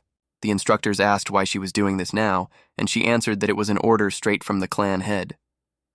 Deep down, Freya was thrilled to see what kind of spectacle Zeke would put on. She gave the order to release the monster at dawn. The next morning, the children felt a strange presence in the air. Everyone sensed that something was very wrong. Some guessed it might be some giant, rabid wild boar, but Laika wasn't particularly worried. Suddenly, she saw a tree come crashing down straight toward them. She immediately yanked her teammates out of the way. Once they'd steadied themselves, a golem stood looming right in front of them, sending chills down everyone's spine. Meanwhile, Zeke too sensed the strange presence. Right as he was complaining about how there wasn't a single decent opponent around. Sensing the danger, he guessed that whoever had released this monster was sending some kind of message. He wasn't worried for himself, but figured the others were about to have a rough time of it. He wondered why the instructors hadn't dealt with it before the exam. Then he realized it had been released on purpose. Understanding that, Zeke broke into a bright grin, thrilled that he finally had something fun to do. He sprang up at once and headed toward the 3-star monster, ready to have some fun. Back with Laika. Her group was still struggling against the golem. None of her teammates could even scratch it. Laika unleashed her lightning flash slash on the golem, and to everyone's surprise, it left a small crack. She immediately understood only strikes infused with aura could damage it, meaning only warriors of 2 stars or above could bring it down. When her teammates asked what to do, she told them to run and let her buy time. They were shocked and said they couldn't leave her behind. But she pointed out that they were only slowing her down. She pointed to the spot she'd just struck and showed them the crack. While they couldn't even leave a scratch. They admitted as much, but insisted they could still support her to make her attacks easier to land. Unexpectedly, the whole team decided to stay by Laika's side. They said they'd back her up from behind, who knew? If she led the charge, they might actually have a shot at taking it down. In the end, Laika agreed to let them support her. She charged toward the golem. One teammate used a shield to cover her, letting her slip in behind it easily. Once she was behind it, she unleashed the greatsword technique, Heaven's Thunderclap, landing a devastating blow on the golem's body. The strike triggered a massive explosion. It drained her strength completely, but it looked like she'd finally brought the monster down. The whole team rushed over to check. She told them the attack had drained all her energy, then asked Raymond if he was all right, and he confirmed he was fine. Just as she was about to tell everyone to head back to camp, the golem suddenly reappeared from behind. It grabbed her before she could react. The whole group screamed in panic. Laika realized her mistake. She'd let her guard down, assuming it was already dead. Even her teammates couldn't believe the golem was still moving after taking that much damage. Langus jabbed his spear into the golem, trying to force it to release Laika. But suddenly a tree came whistling through the air and slammed into the golem, forcing it to let her go. The group quickly pulled Laika away, running while completely baffled about what had just happened. Then, out of nowhere, a familiar voice rang out.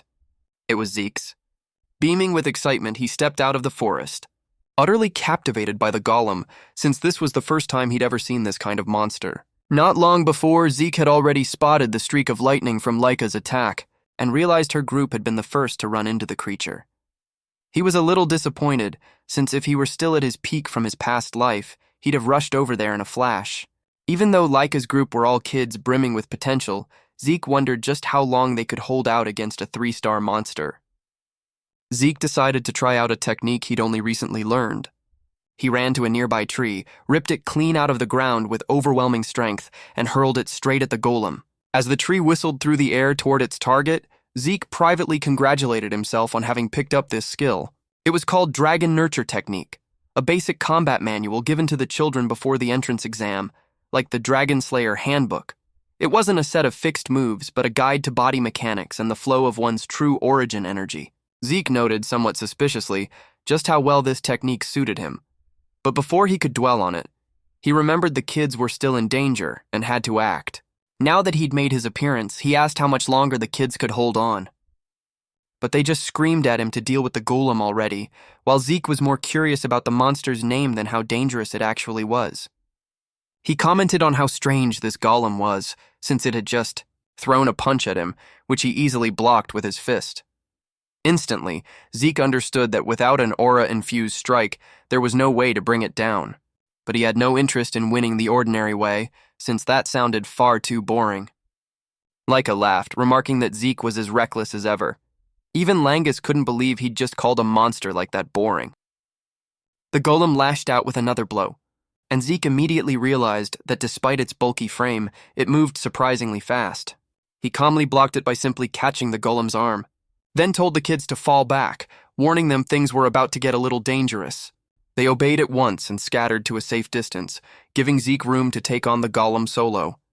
Once the kids were safely out of the way, Zeke hurled the golem far away with tremendous force. He admitted its outer shell was incredibly tough, but he wanted to see if its insides were just as stubborn. He leapt toward the golem and slammed a devastating punch into its head using the Dragon Slayer fist. He then switched to the second form, unleashing a surge of energy directly into its core. With that, Zeke effortlessly shattered the golem from the inside out and finally admitted that this had actually been pretty fun. In the end, the month-long test wrapped up without any further incidents. And after the 3-star golem, nothing else major happened. Thanks to the brutal conditions on the mountain, most of the 7-year-olds managed to reach 1 star. Right after the exam ended, Zeke was summoned by the clan head. On the way to the office, Zeke asked Freya what the man could possibly want. Freya reminded him he had to address Banza as Lord Clan Head. Freya explained that Zeke's behavior during the exam was exactly why he'd been summoned. Zeke asked what she meant. She revealed that the upperclassmen's mission had been to steal the crystal orbs, but Zeke had flipped the whole thing around and started hunting the seniors instead. Freya snapped that no senior had managed to seize a single orb because of him, which meant they'd all have to retake the test. Zeke replied that he hadn't broken any rules, he hadn't even stolen anything.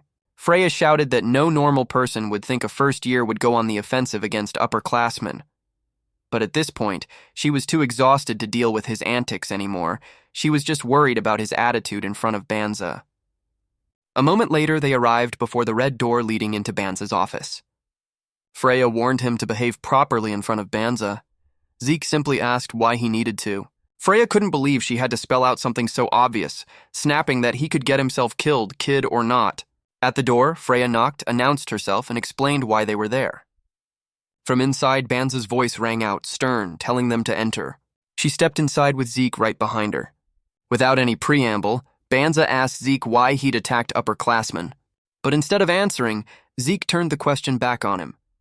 He asked if he wasn't allowed to attack them. This left Banza speechless. Zeke pointed out that the only exam condition was surviving 1 month on Mount Venom Drake with the crystal orb. Nothing else had been said, so he'd done as he pleased. He added that Banza should have spelled out the special rules beforehand. How was anyone supposed to know if no one said anything? Freya couldn't believe Zeke was talking to Banza like this, as if he could just say whatever he wanted. She was about to open her mouth to scold him, when Banza unleashed a terrifying wave of pressure from his body. It was enough to force Freya down onto her knees in fear. Yet Zeke remained standing there, completely unaffected. He even added casually that Banza should stop flexing his intimidation act, since it was getting old. Banza's face froze instantly like a statue. Zeke asked if he'd been called here just to be asked such boring questions. Banza immediately asked how he'd done it. Zeke asked back, "Done what exactly?" Banza said he'd heard Zeke had not only defeated upperclassmen, but had taken down a golem as well. On top of that, Zeke was standing right in front of him, completely unfazed. So he wanted to know how an illegitimate son like him had gained such power.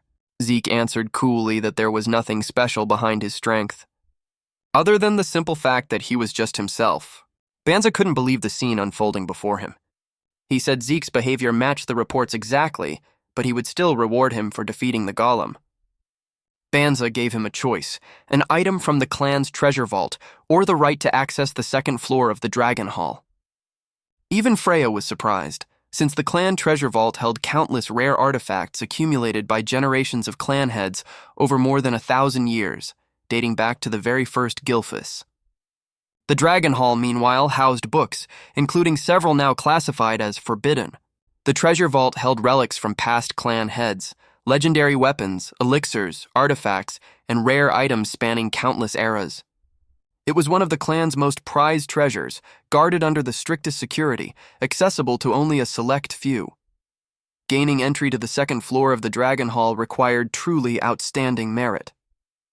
Freya still couldn't believe Banza was willing to reward Zeke after such a display of insolence. Finally, Zeke spoke up and asked why he couldn't just have both. But Banza coldly told him to get out. Before Zeke could even finish his sentence, he was already being dismissed, his face a picture of pure disbelief. Freya quickly grabbed him and dragged him out of the room. As she pulled him along, she told him that receiving a direct reward from the clan head was an enormous honor. While being dragged away, Zeke turned back to leave Banza with one last remark. He said that if Banza kept killing off his own emotions like that, he'd never truly grow stronger. Freya shrieked at him to be quiet right this instant, then bowed her head and thanked Banza on his behalf. Once they were out of the room, Freya immediately exploded, demanding to know how he dared behave like that in front of Banza. She reminded him she'd warned him before they went in, but Zeke insisted he'd already been holding back quite a lot. Freya couldn't understand how he could be so polite to an instructor, yet show no respect at all to the clan head. Zeke calmly pointed out that Banza was his own father. This forced Freya to admit Zeke was no ordinary child, and she asked just who exactly he was. Zeke gave her the exact same answer he'd given Banza. He was simply himself. Freya knew that all of them had drunk ancient dragon blood as infants, but Banza carried the bloodline of a high-ranking ancient dragon king, which was why no one dared defy him. And yet Zeke stood before Banza as calmly as if nothing were wrong. Noticing the confusion on Freya's face, Zeke asked if something was the matter. She didn't answer. In her mind, Freya had already decided she needed to look into Zeke's birth records again. Freya asked which reward Zeke wanted to choose, access to the second floor of the Dragon Hall or an item from the treasure vault. Zeke casually said he wanted both, but Freya shut that down immediately. So in the end, Zeke chose access to the second floor of the Dragon Hall. He made that choice because he knew so little about this era, and he was curious about the new medicines and tools that had emerged over the past 1,000 years. While he was still thinking it over, Langus showed up, buzzing with excitement about getting to visit the Dragon Hall. Zeke turned to him and asked if it was really that exciting. Langus said it absolutely was. He explained that the Dragon Slayer technique and the Dragon Nurture Spear technique they'd already learned were already amazing, but this was a chance to learn something even more impressive. He got so worked up he couldn't stop talking. Just then, Laika showed up too. saying she needed to make the most of her time absorbing knowledge before it ran out. Zeke was surprised there was a time limit.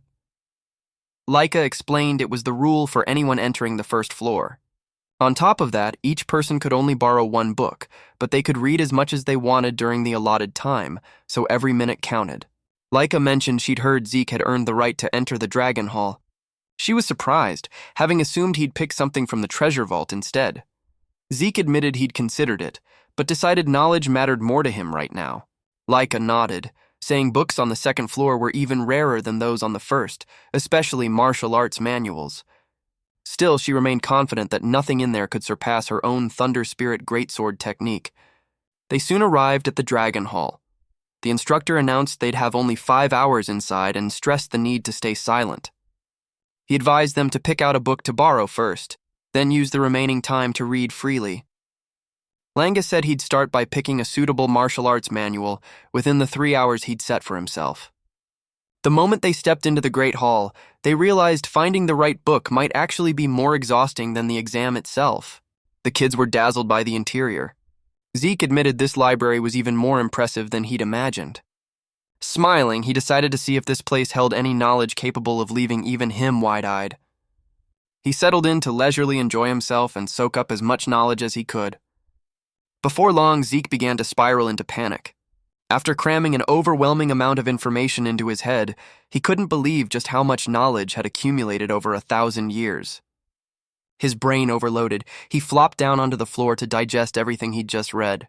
It turned out that roughly 900 years ago, a rift had suddenly torn open in the fabric of space, a crack leading to another world. On the other side lay a chaotic realm called Kansei, the realm of chaos.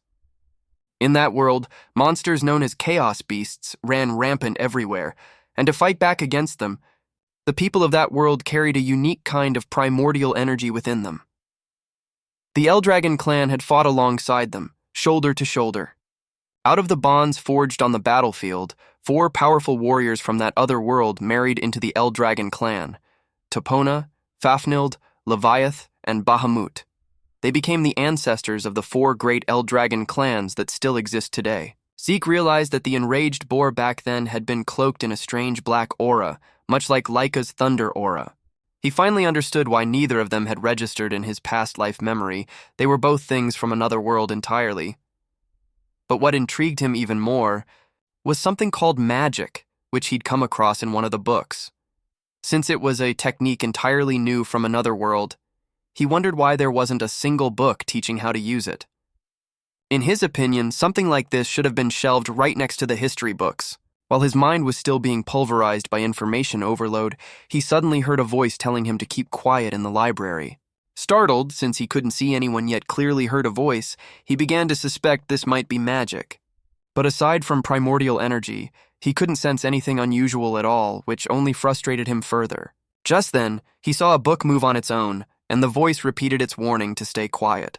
Zeke argued there was no way he'd stay quiet in the face of something this interesting. He grabbed a book and demanded whoever was behind this magic show themselves and teach him. Suddenly, Zeke found himself bound by invisible threads and was hurled straight out of the library since closing time had arrived. He landed smoothly on his feet, but was still utterly stunned by what he'd just witnessed. Standing in front of the library, he shouted, demanding they teach him magic properly.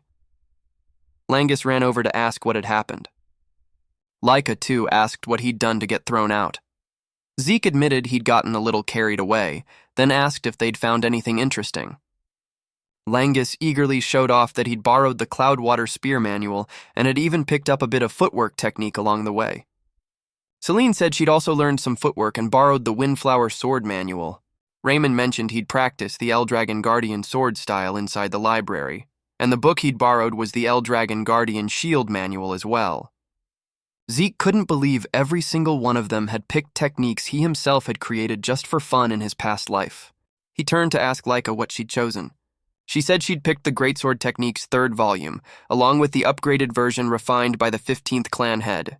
Zeke was surprised to learn that the 15th clan head had also created the Dragon Slayer technique paired with the Dragon's Breath. He realized that a great many techniques he himself had invented were sitting right there in the Dragon Hall, right beside, improved versions of them, which made him wonder if this 15th clan head was the one behind all of it. Zeke had once assumed school would be unbearably dull. But given everything unfolding now, he realized he'd been dead wrong. In the blink of an eye, 5 years had passed. And all of them had grown into bold, fearless teenagers. Banza was inside his office when the commander of the Black Dragon Corps arrived, reporting that a rift had just opened. According to their investigation, there was roughly an 80% chance it contained mana water. Banza noted the rift had opened in a location perfectly suited for water attribute magic. Simply put, anyone who drank that water would become a mage. Those who drank mana water gained a special physical constitution that allowed them to convert true origin energy into magic power. New techniques born from magic were poised to spark an entire revolution. At the same time, fierce territorial wars had broken out over these sources of mana water, known as mana springs. This had become the Age of Magic, an era where the number of mages a clan possessed determined its military might. Yet Eldragon didn't own a single mana spring of its own. So the only way to obtain mana water was to conquer these special rifts. At present, Eldragon had very few mages, Banza included, all of them veterans who'd conquered rifts to earn their power. Even so, clans with their own mana springs still held an overwhelming numerical advantage, which made conquering rifts an absolutely vital mission for Eldragon. Ayan told Banza that, exactly as he'd predicted, the rift's location in the Dragon Flourish Forest was rather troublesome. Not long ago, there had already been a small border skirmish in that very area. Put simply, the Dragon Flourish Forest was a vast woodland lying mostly within Eldragon territory, though part of it stretched into another clan's domain. The other side claimed a larger share of it, and called it the Hound Flourish Forest instead. They were none other than the Cerberus clan. Ayan added that while the rift itself sat mainly within Eldragon's borders, given its scale and position, the special zone it generated around it could very well spill over into Cerberus territory. Knowing how Cerberus typically operated, Ayan was confident they'd move in fast. Banza agreed, saying Cerberus was bound to discover the rift sooner or later. Banza told Ayan to prepare for the possibility of a territorial dispute, just in case, but he wanted to act before Cerberus could get their hands on it. Banza told Ayan to inform every dragon's nest that a selection tournament would be held. Meanwhile, Zeke was at the training grounds, sparring against Raymond, Langus, and Celine all at once. Laika stood off to the side, watching as all three of them charged him simultaneously. After assessing their attacks, Zeke began pointing out their weaknesses. He told Langus he was far too tense, which was sapping the power out of his spear strikes. He told Selene she was fixated purely on speed and number of strikes, but wasn't putting enough force behind them, so she needed to find better balance. As for Raymond, Zeke said he was doing well, but relied too heavily on defense and needed to get used to attacking more. Once he'd broken down all their flaws, he told them to attack him again. As it turned out, Zeke pulled this stunt every single day, and Laika had long since gotten used to his particular brand of madness. Zeke asked what exactly she found so crazy about it. Laika answered that blocking direct attacks without using any true origin energy at all was completely insane. Zeke shot back that it was precisely this kind of training that let the whole group grow stronger without ever needing to rely on their true origin energy. Laika asked if he could at least tell them to stop attacking while he was busy talking. But Langus and the others were, strangely enough, thoroughly enjoying Zeke's brutal training regimen. Laika told them to stop calling Zeke human at all, since even the upperclassmen referred to him as East Hall's genius monster. Zeke simply ignored all of it. He turned to ask Laika if she wanted to join the training.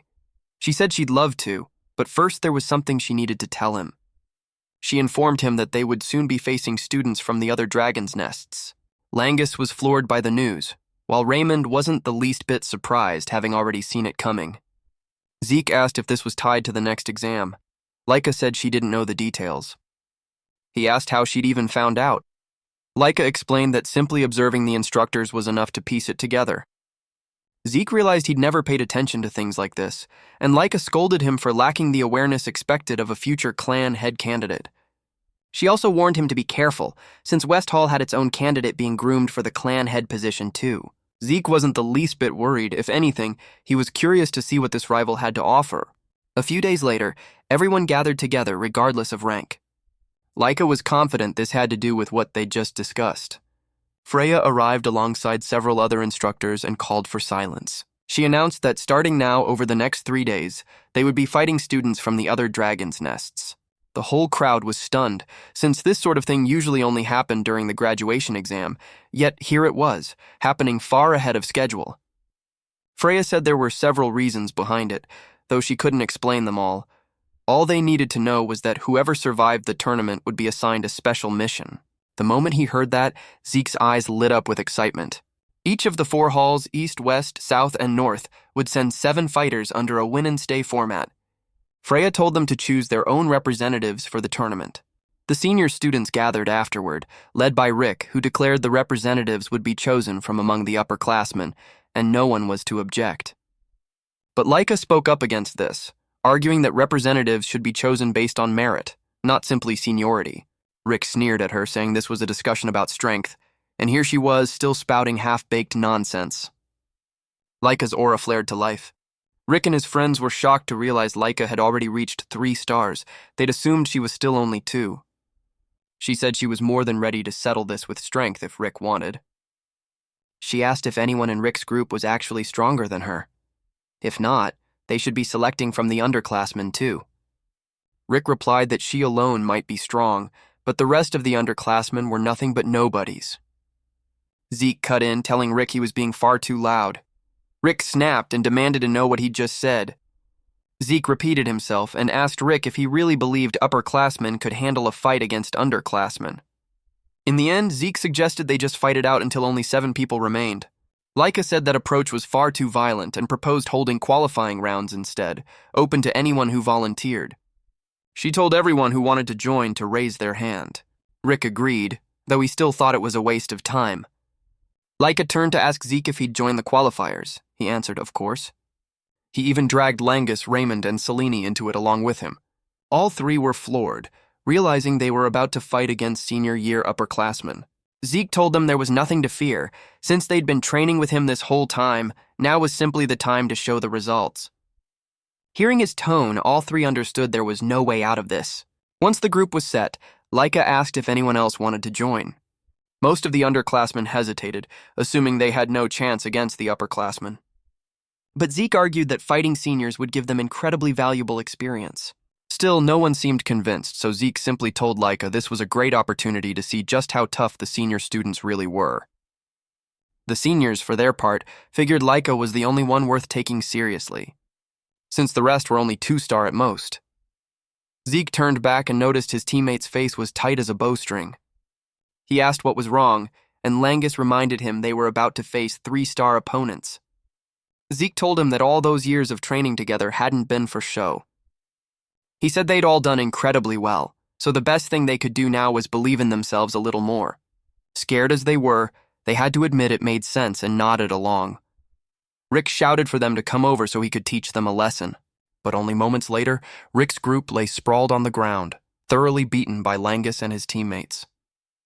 Pleased with their performance, Zeke praised the whole group. He noted that Langus had grown noticeably sharper at blocking and finding openings. Selene, meanwhile, handled the multi-strike windflower sword style with real skill. Zeke was also pleased with Raymond's tactics, smoothly switching between shield and sword. Even Laika had grown considerably stronger, and Zeke knew that if things kept going this way, it would only work in their favor. Rick, on the other hand, was utterly stunned, unable to believe a 3-star warrior could lose to a 2-star one. Zeke scolded him for still spouting nonsense when the results were plain as day. With crushing pressure behind his words, Zeke said that age or star count were nothing more than reference numbers. He declared that true strength in battle was decided only by who won. The weaker side simply lost. No exceptions. Rick refused to accept it, insisting star count was strength. Everyone knew that. Zeke replied that star count or not, a pierced heart killed you all the same. Rick still wouldn't listen, shouting that he was a top student. There was no way he'd be shaken by some kid's words. He'd originally planned to go easy, but now he changed his mind. Zeke simply said he was tired of all the talking. If Rick wanted a fight, they should just get to it. He pointed out only 2 of them remained now, and he wanted to see exactly what Rick had trained up. This sent Rick into a rage. He charged forward and activated the Great Strength Fist technique. But Zeke casually threw a single punch that sent him flying. Even after knocking him out, Zeke still teased that Rick had trained pretty decently after all. Meanwhile, at the West Hall's training grounds, another clan head candidate, Vanille Fafnilde Eldragon, was sweeping through everyone, with no one able to withstand him. After clearing out the low-level fighters, his aide Alan showed up and reported that the selection process was complete. One of those selected was Retin, an underclassman who had already reached 3 stars. Vanille praised him, saying he liked capable people and would be taking Retin on as his subordinate. Retin was overjoyed at the recognition, convinced that as long as Vanille stood with them, West Hall couldn't possibly lose.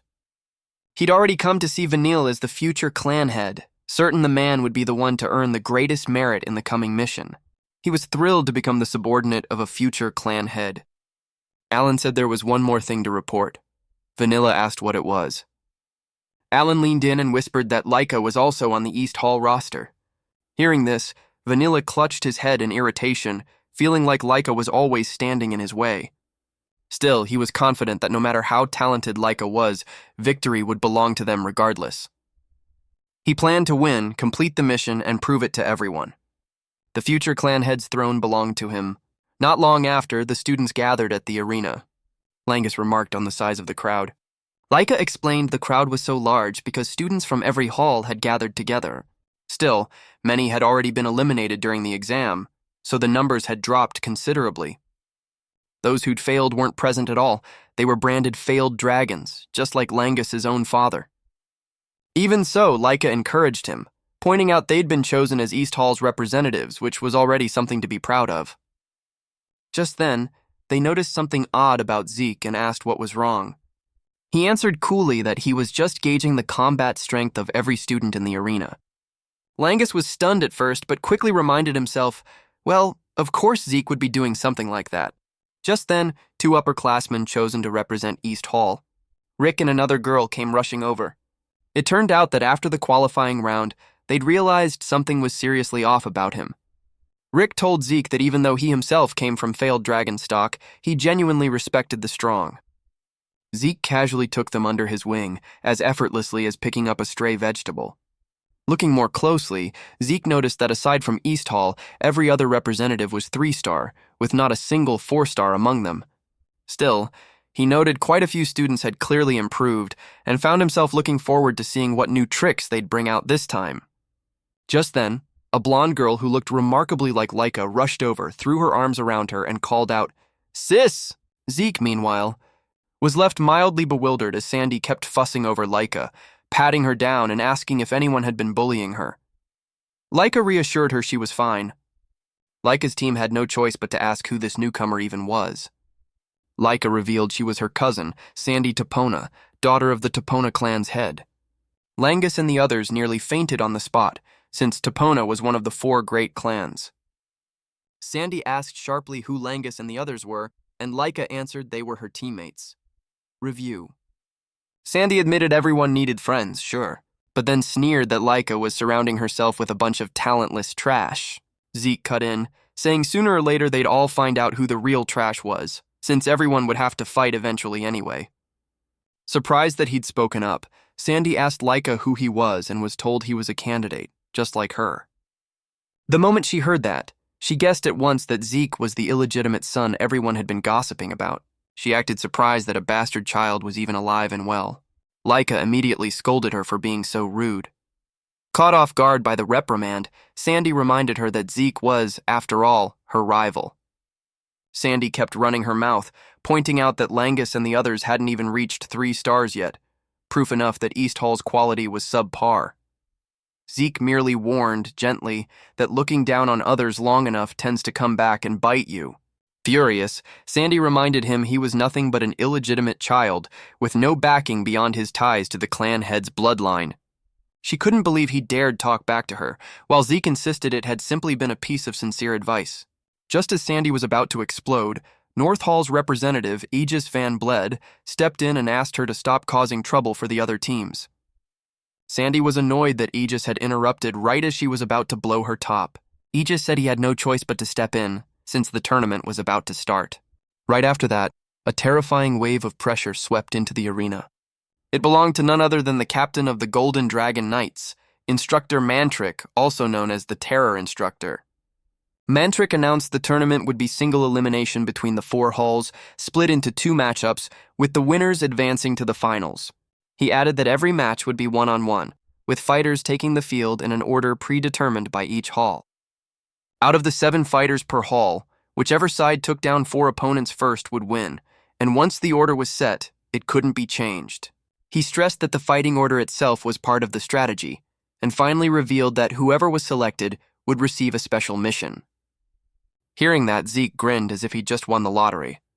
When Mantrix said the mission was of tremendous importance to the Eldragon clan, and that whoever took it would earn great merit, both Vanilla and Laika immediately concluded this was a major step toward becoming clan head. After going over the rules, Mantrix announced it was time for the drawing, calling each hall's representative up one by one to draw a stone. West Hall, represented by Vanille, was called up first. He drew a stone and walked back. The instant she saw Vanille, Laika's expression changed at once. Zeke asked if she knew him. Laika told him Vanille was the West Hall clan head candidate she'd mentioned before. Hearing that only made Zeke more interested. He could see that Vanille and the rest of West Hall were all solid, seasoned fighters. Even though the other halls had been well trained too, Zeke could tell West Hall was on an entirely different level. He also spotted Retin and recalled that the boy had actually shown real promise back at the entrance exam. Zeke smiled, guessing Retin must have trained ferociously to reach 3 stars at such a young age. Meanwhile, a few students in the stands jeered at Langus, calling him a loser and asking why on earth he was even on the representative team. Raymond asked worriedly if Langus was all right. Langus stammered before answering, but insisted he was fine. Next, North Hall was called up, followed by South Hall. Finally, East Hall was called forward. Laika told Zeke he would be the one drawing for them since he was the strongest. Zeke hesitated slightly, saying this sort of thing should be left to someone younger. Laika couldn't believe he was saying something so ridiculous, given they were the exact same age. Zeke swallowed his words and decided to take on the responsibility. Seeing this, Sandy nearly caught fire, shouting to know why Zeke had been chosen as the representative. Laika answered coolly that it was simply because Zeke was the strongest. Sandy argued back, insisting Laika had to be joking, since Zeke hadn't even reached 3 stars. Sandy reminded her that this whole thing was really a contest between her and Vanille over the clan head position. Laika told her cousin to calm down, since their side wasn't exactly a pushover either. Once all the representatives had drawn their stones, Mantrix told them to channel ether into them. South Hall's and West Hall's stones glowed red, while East Hall's and North Hall's glowed blue. Mantrix explained this would decide the matchups. Specifically, the first round would pit East Hall against North Hall and West Hall against South Hall. Hearing they'd be facing North Hall, Langus and the others were terrified, since the other side had a guy who looked like a walking tank, not looking anything like a student at all. Laika was worried too, since her first match would put her against Sandy. Sandy, for her part, was more than ready to teach Laika a lesson and remind her of her place. Laika made it clear she had no intention of backing down. The atmosphere was quickly turning into a full-blown cousin versus cousin showdown. Aegis turned to Zeke and said he was looking forward to their match. Zeke replied that he felt the exact same way. As East Hall and North Hall prepared to face off, the other 2 halls settled in to watch the drama unfold. Still fired up from their training, Rick assured Zeke he would help the team secure the win. Laika noticed Rick was quite tense and just hoped he wouldn't crash and burn. The first match had Rick facing off against a North Hall student. The match began. Rick struck first while Zeke watched on, curious how it would all play out. Laika said that given the situation, this match would be intense. Zeke nodded, saying that in combat nothing was ever absolute. Still, Zeke confidently declared himself the exception, since his own victory was already a foregone conclusion. Laika was left speechless, pointing out that no one had even asked whether he'd win. Dropping the theatrics, Zeke said that in terms of raw strength, the North Hall fighter wasn't much stronger than Rick. He was confident Rick would win if he fought at his true level, and Laika agreed. She pointed out this was the first time they'd fought in front of such a massive crowd, so the pressure had shot through the roof. Zeke agreed with that too, but he noted that Aegis and Sandy were on an entirely different level. He said both of them were nearly at 4 stars already, so pressure meant nothing to them. He guessed Sandy's fighting style would resemble Laika's given they were family. Not long after, the first match ended with North Hall taking the win. East Hall's next representative, Merlin, panicked since she now had no choice but to win. Laika tried to calm her down, but it was no use, she lost anyway. Merlin and Rick stood there, red-faced with embarrassment. apologizing to Zeke for messing things up. But Zeke told them it was fine. They'd simply been swallowed whole by the arena's atmosphere. He said that if this had been a real life-or-death battlefield, things would have gone differently. He reminded them that the arena was a place to learn through trial, not a place to fight to the death. Zeke told them this defeat would become nourishment on the real battlefield later, as long as they kept pushing forward. Both of them nodded fervently. Having already lost 2 matches, Zeke turned to Langus and told him the next fight was one they absolutely had to win. Langus's heart nearly stopped. He'd already been nervous from the start, and now the tension had only doubled. Worse still, his opponent was none other than that terrifying giant of a man. Langus lunged forward and clung to Zeke, sobbing.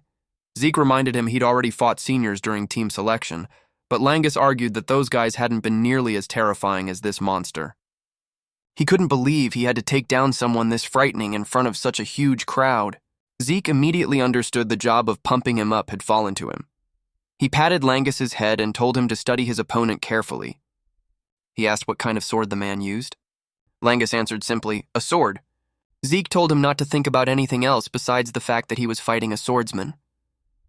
If the opponent thrust forward, his job was to deflect it. If the man swung upward, he should retreat. And if the man slashed downward, he should close the distance and counter with a thrust. In the end, Zeke told him to just react to the sword the way he always did in training. Those words kept echoing in Langus's head, and he finally sank into the zone. Zeke let out a sigh of relief, seeing that he'd locked in, knowing full well this kid had incredible focus.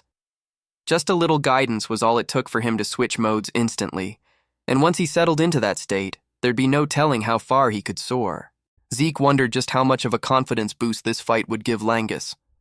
Right then, Langus stepped onto the arena, looking utterly tiny next to his giant of an opponent.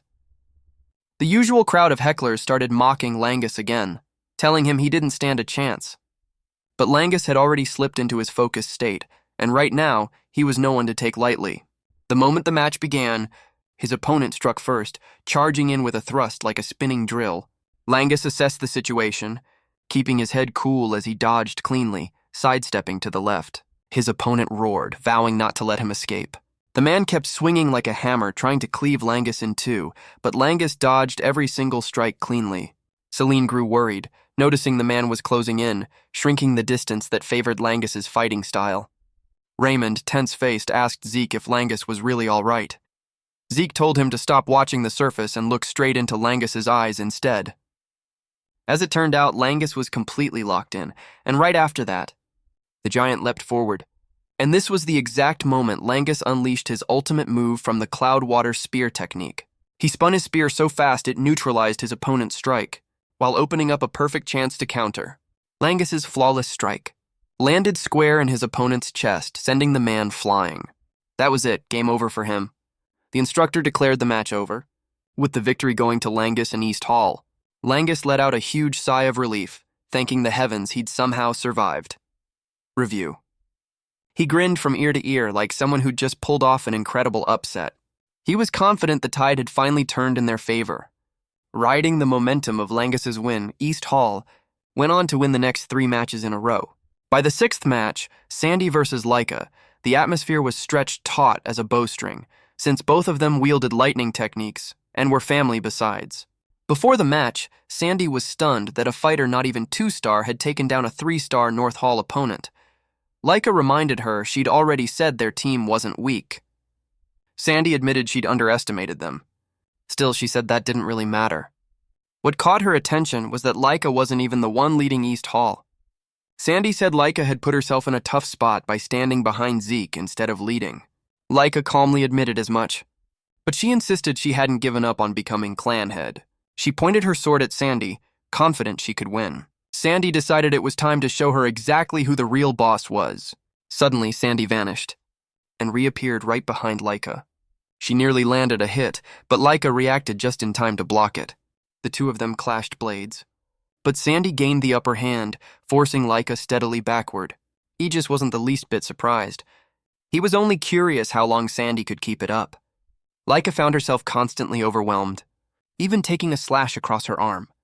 She was forced to leap back, to catch her breath under the relentless pressure. Laika's teammates grew anxious, seeing just how strong Sandy was. Raymond even mentioned that Sandy had actually trained Laika when they were kids. In the arena, Sandy circled Laika like a cat toying with a mouse, striking as she scolded her for still swinging wildly whenever she got cornered, just like old times. Furious, Laika lunged forward with her lightning flash slash, but Sandy overwhelmed her with a scattering lightning technique of her own. Laika screamed, in pain, and dropped to her knees. Sandy told her to just give up. With her current strength, there was no way she could win. Sandy was even irritated with herself for not having pushed her father, back in the day, to have Laika transferred to North Hall. Even facing defeat, Laika got back up, and since her cousin refused to give up, Sandy decided to teach her a lesson she'd never forget. She unleashed a relentless series of slashes, sending Laika's body flying upward as she prepared to finish her off. Langus and the others panicked, calling out to Zeke, but he calmly said Laika was about to break through her cocoon again. Sandy brought a powerful strike crashing down onto Laika, shattering the arena floor in a cloud of dust. Everyone assumed the fight was over. But to everyone's shock, Laika walked out of the dust cloud, her body covered in wounds, yet her eyes unwavering. She smiled and said she'd finally understood her own Thunder Spirit greatsword. Sandy was dumbfounded, unable to understand how Laika was still alive, since that last strike should have finished her for good. Laika agreed, admitting that the old her would have definitely gone down. But she'd trained relentlessly for 5 years, and this fight was only just now truly beginning. Before the match, Laika had spoken with Zeke. Noticing she was tense, he'd asked her why. She'd explained that Sandy was like an older sister to her, the one who'd taught her the very first steps of the Thunderclap greatsword. On top of that, she'd learned the fundamentals from the current head of the Topona clan, her own uncle. But whenever she got stuck, it was always Sandy who guided her through it, which made her, essentially, Laika's true mentor. Put simply, Laika had never once beaten Sandy, not a single time. And even though she'd grown considerably stronger over the past 5 years, Sandy obviously hadn't been standing still either.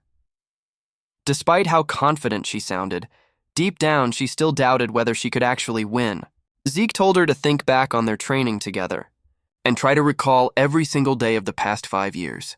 At that, Laika's face instantly twisted in dismay, prompting Zeke to ask if it had really been that bad.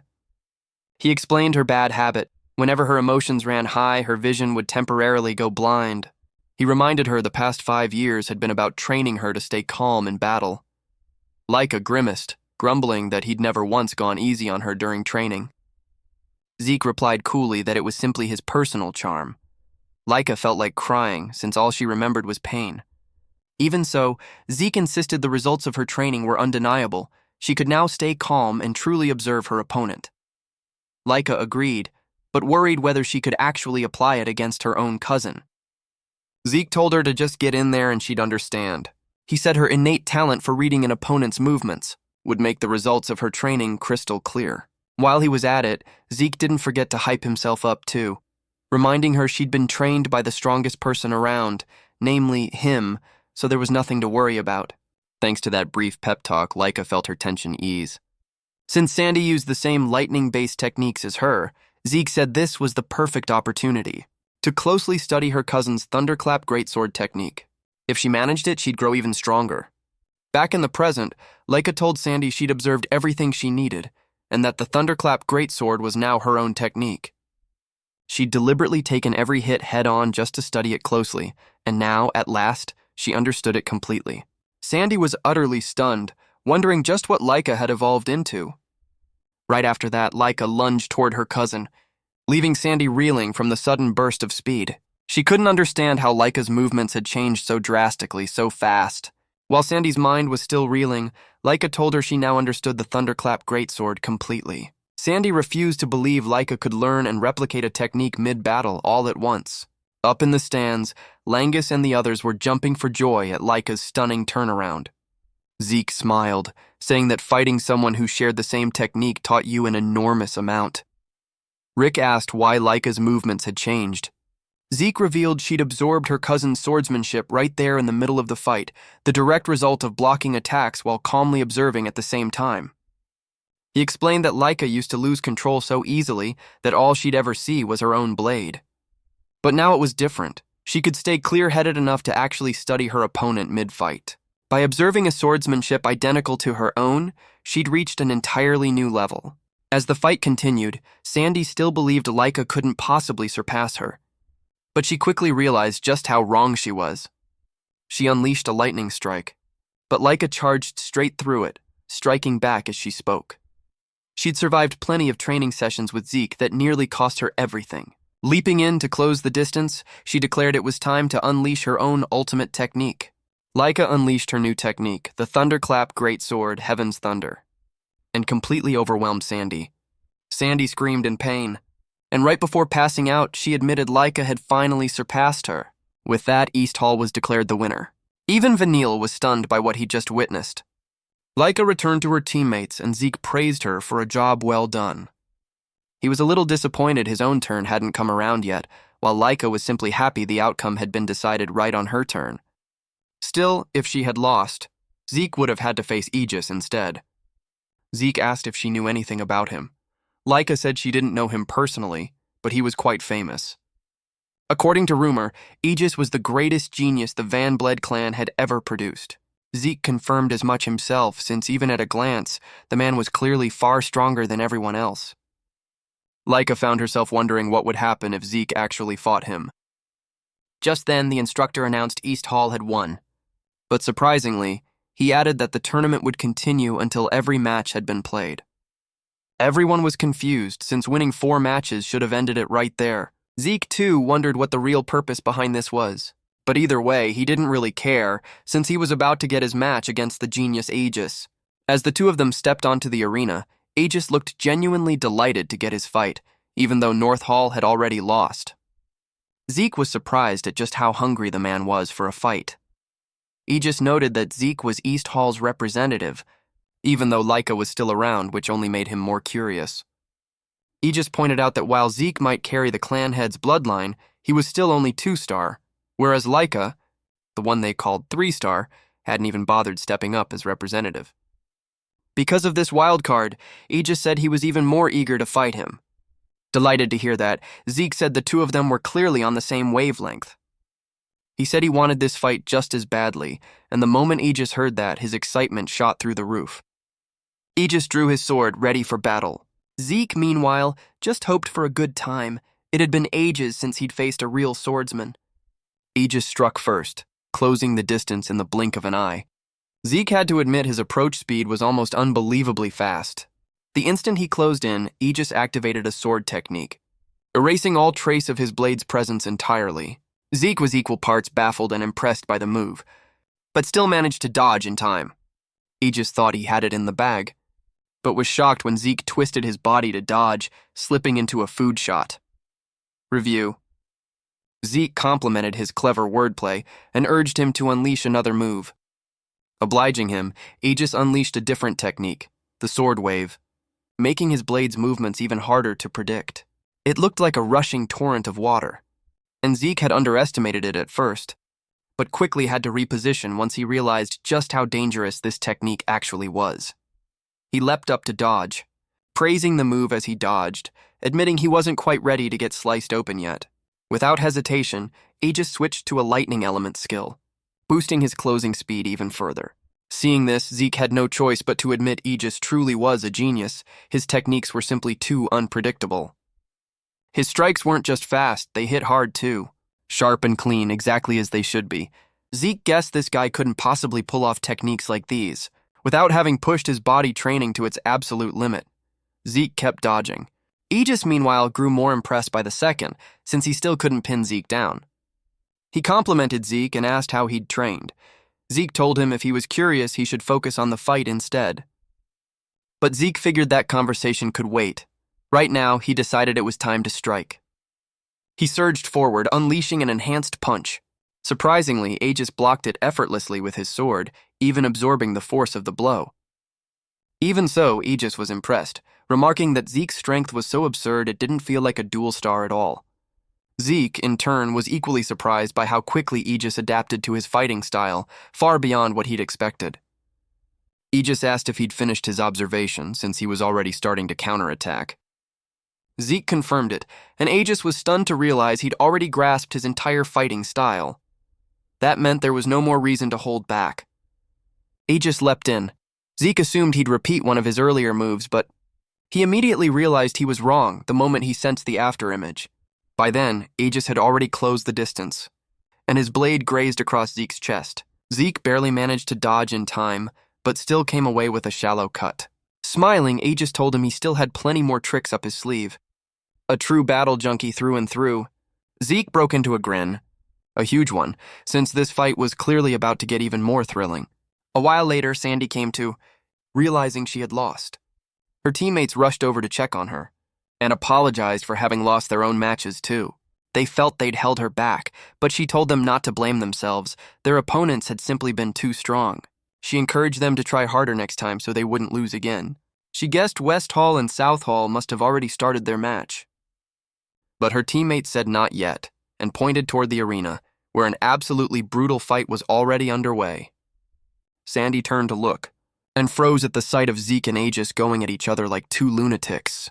Studying the technique Aegis was using, she realized he was fighting with everything he had. Seeing Zeke calmly weathering Aegis's full power, Sandy recalled Leica's words, that Zeke was the strongest of them all. In the arena, Aegis tried yet another new technique, but it proved just as useless, leaving him to wonder just what kind of body Zeke actually had. Zeke revealed he'd poured enormous effort into conditioning his basic physical strength. Deep down, Aegis had to nod in agreement and decided he'd need to start conditioning his own body too. After studying Aegis's fighting style and current potential, Zeke guessed this man would become someone truly formidable down the road. On top of that, this fight made him realize just how much had changed between his era and now. Put simply, 1,000 years ago, the essence of martial arts had lain in the strike itself. Combat, at its core, was about expressing all things through one's own personal technique. Ether had only ever played a supporting role. But in this modern era, by manifesting ether directly, people express the essence of all things through it instead, which meant that mastering ether itself was now the true core of martial arts.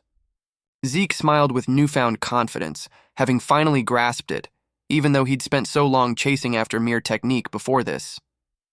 He grinned like a predator, never expecting 1,000 years' worth of change could be this fascinating. Aegis, meanwhile, was genuinely impressed that Zeke had already unraveled every single one of his techniques so far. Up in the stands, Langus grumbled that the two of them had been fighting for 2 straight hours with no sign of stopping. Leica told him the match was about to end. And down in the arena, Zeke too realized Aegis was finally ready to finish him off, having fully analyzed every one of his techniques. He confirmed as much, but admitted this fight had been a genuine blast. Aegis agreed wholeheartedly. Zeke added he'd show his respect by demonstrating everything he'd learned from this very fight. Zeke decided to unleash a brand new technique, and Aegis, smiling, realized he'd never actually had a chance of winning to begin with. Still, he declared there was no way he'd go down easy, and unleashed his own ultimate technique.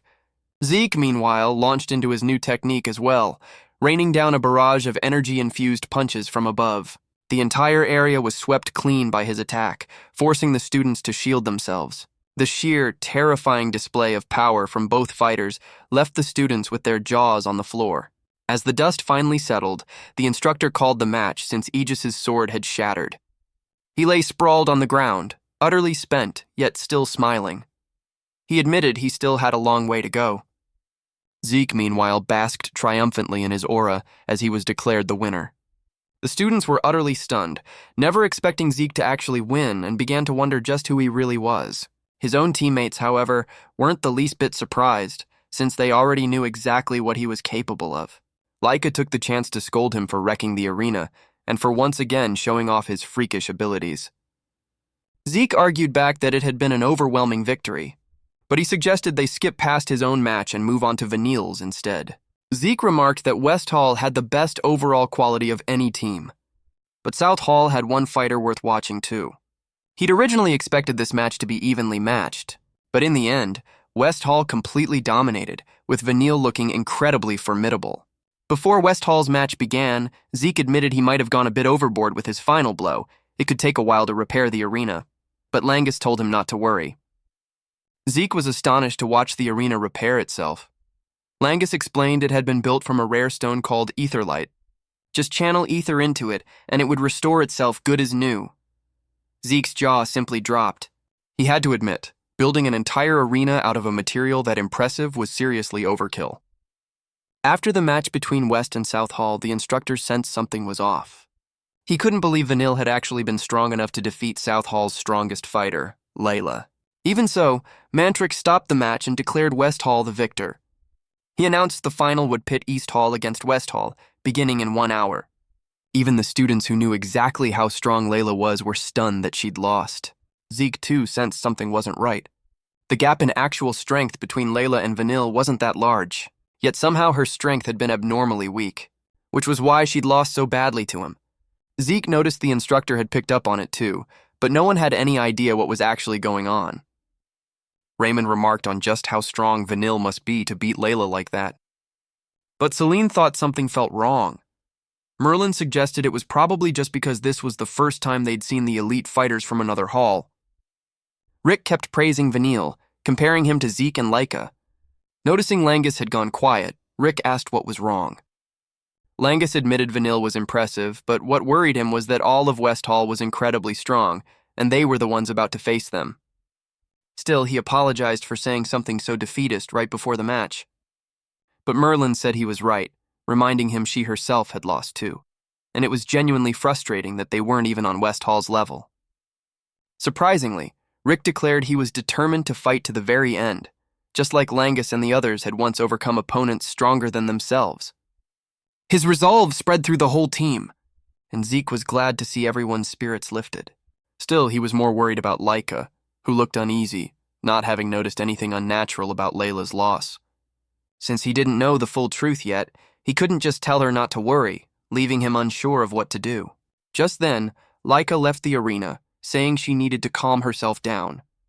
She headed to a spring near the arena to think over everything that had just happened. She was stunned that Vanille had grown strong enough to defeat Layla so easily. She knew even Aegis would have struggled against Layla, yet Vanille had won without breaking a sweat. Laika recalled the last time she'd fought Vanille. She'd been 5 years old and she'd lost. Ever since, she'd trained relentlessly to get her revenge, and until now, she'd believed she'd finally caught up. Still, she knew that if things kept going this way, Vanille's next opponent would be Zeke. She felt a small wave of relief at not having to face Vanille herself, but hated herself for accepting defeat before she'd even had the chance to fight him. A few minutes later, Vanille showed up to taunt her. Laika told him to get lost, insisting she had nothing to say to him. Vanilla mocked her, saying that if he became clan head, she could become his wife. Laika snapped back that she was the one who would become clan head. He reminded her she couldn't possibly win, since he'd already seen the gap between them clearly. Furious, Laika told him to shut his mouth, but Vanilla pressed her to accept the truth that she stood no chance. He told her she should just give up and submit to him, promising he'd treat her well. Laika swatted his hand away, told him to shut it, and stormed off in fury. Once she'd left, Vanille turned to Alan, reminding him of what needed to be done. Alan asked how he planned to deal with Zeke, and Vanille suggested they carry out the plan right during the match. Alan thought they should strike first, since Zeke seemed dangerously strong. Vanille agreed, but noted Zeke was far too sharp. If they tried anything before the match, he might catch on. Besides, he reminded Alan that Zeke had a habit of deliberately taking hits, which made it easy to slip whatever they needed onto him mid-fight. Vanille was also confident he couldn't possibly lose to an illegitimate child like Zeke, even without resorting to tricks. He assured Alan they would win this match, no question. When the match began, Rick stepped up first for East Hall again, just like last time.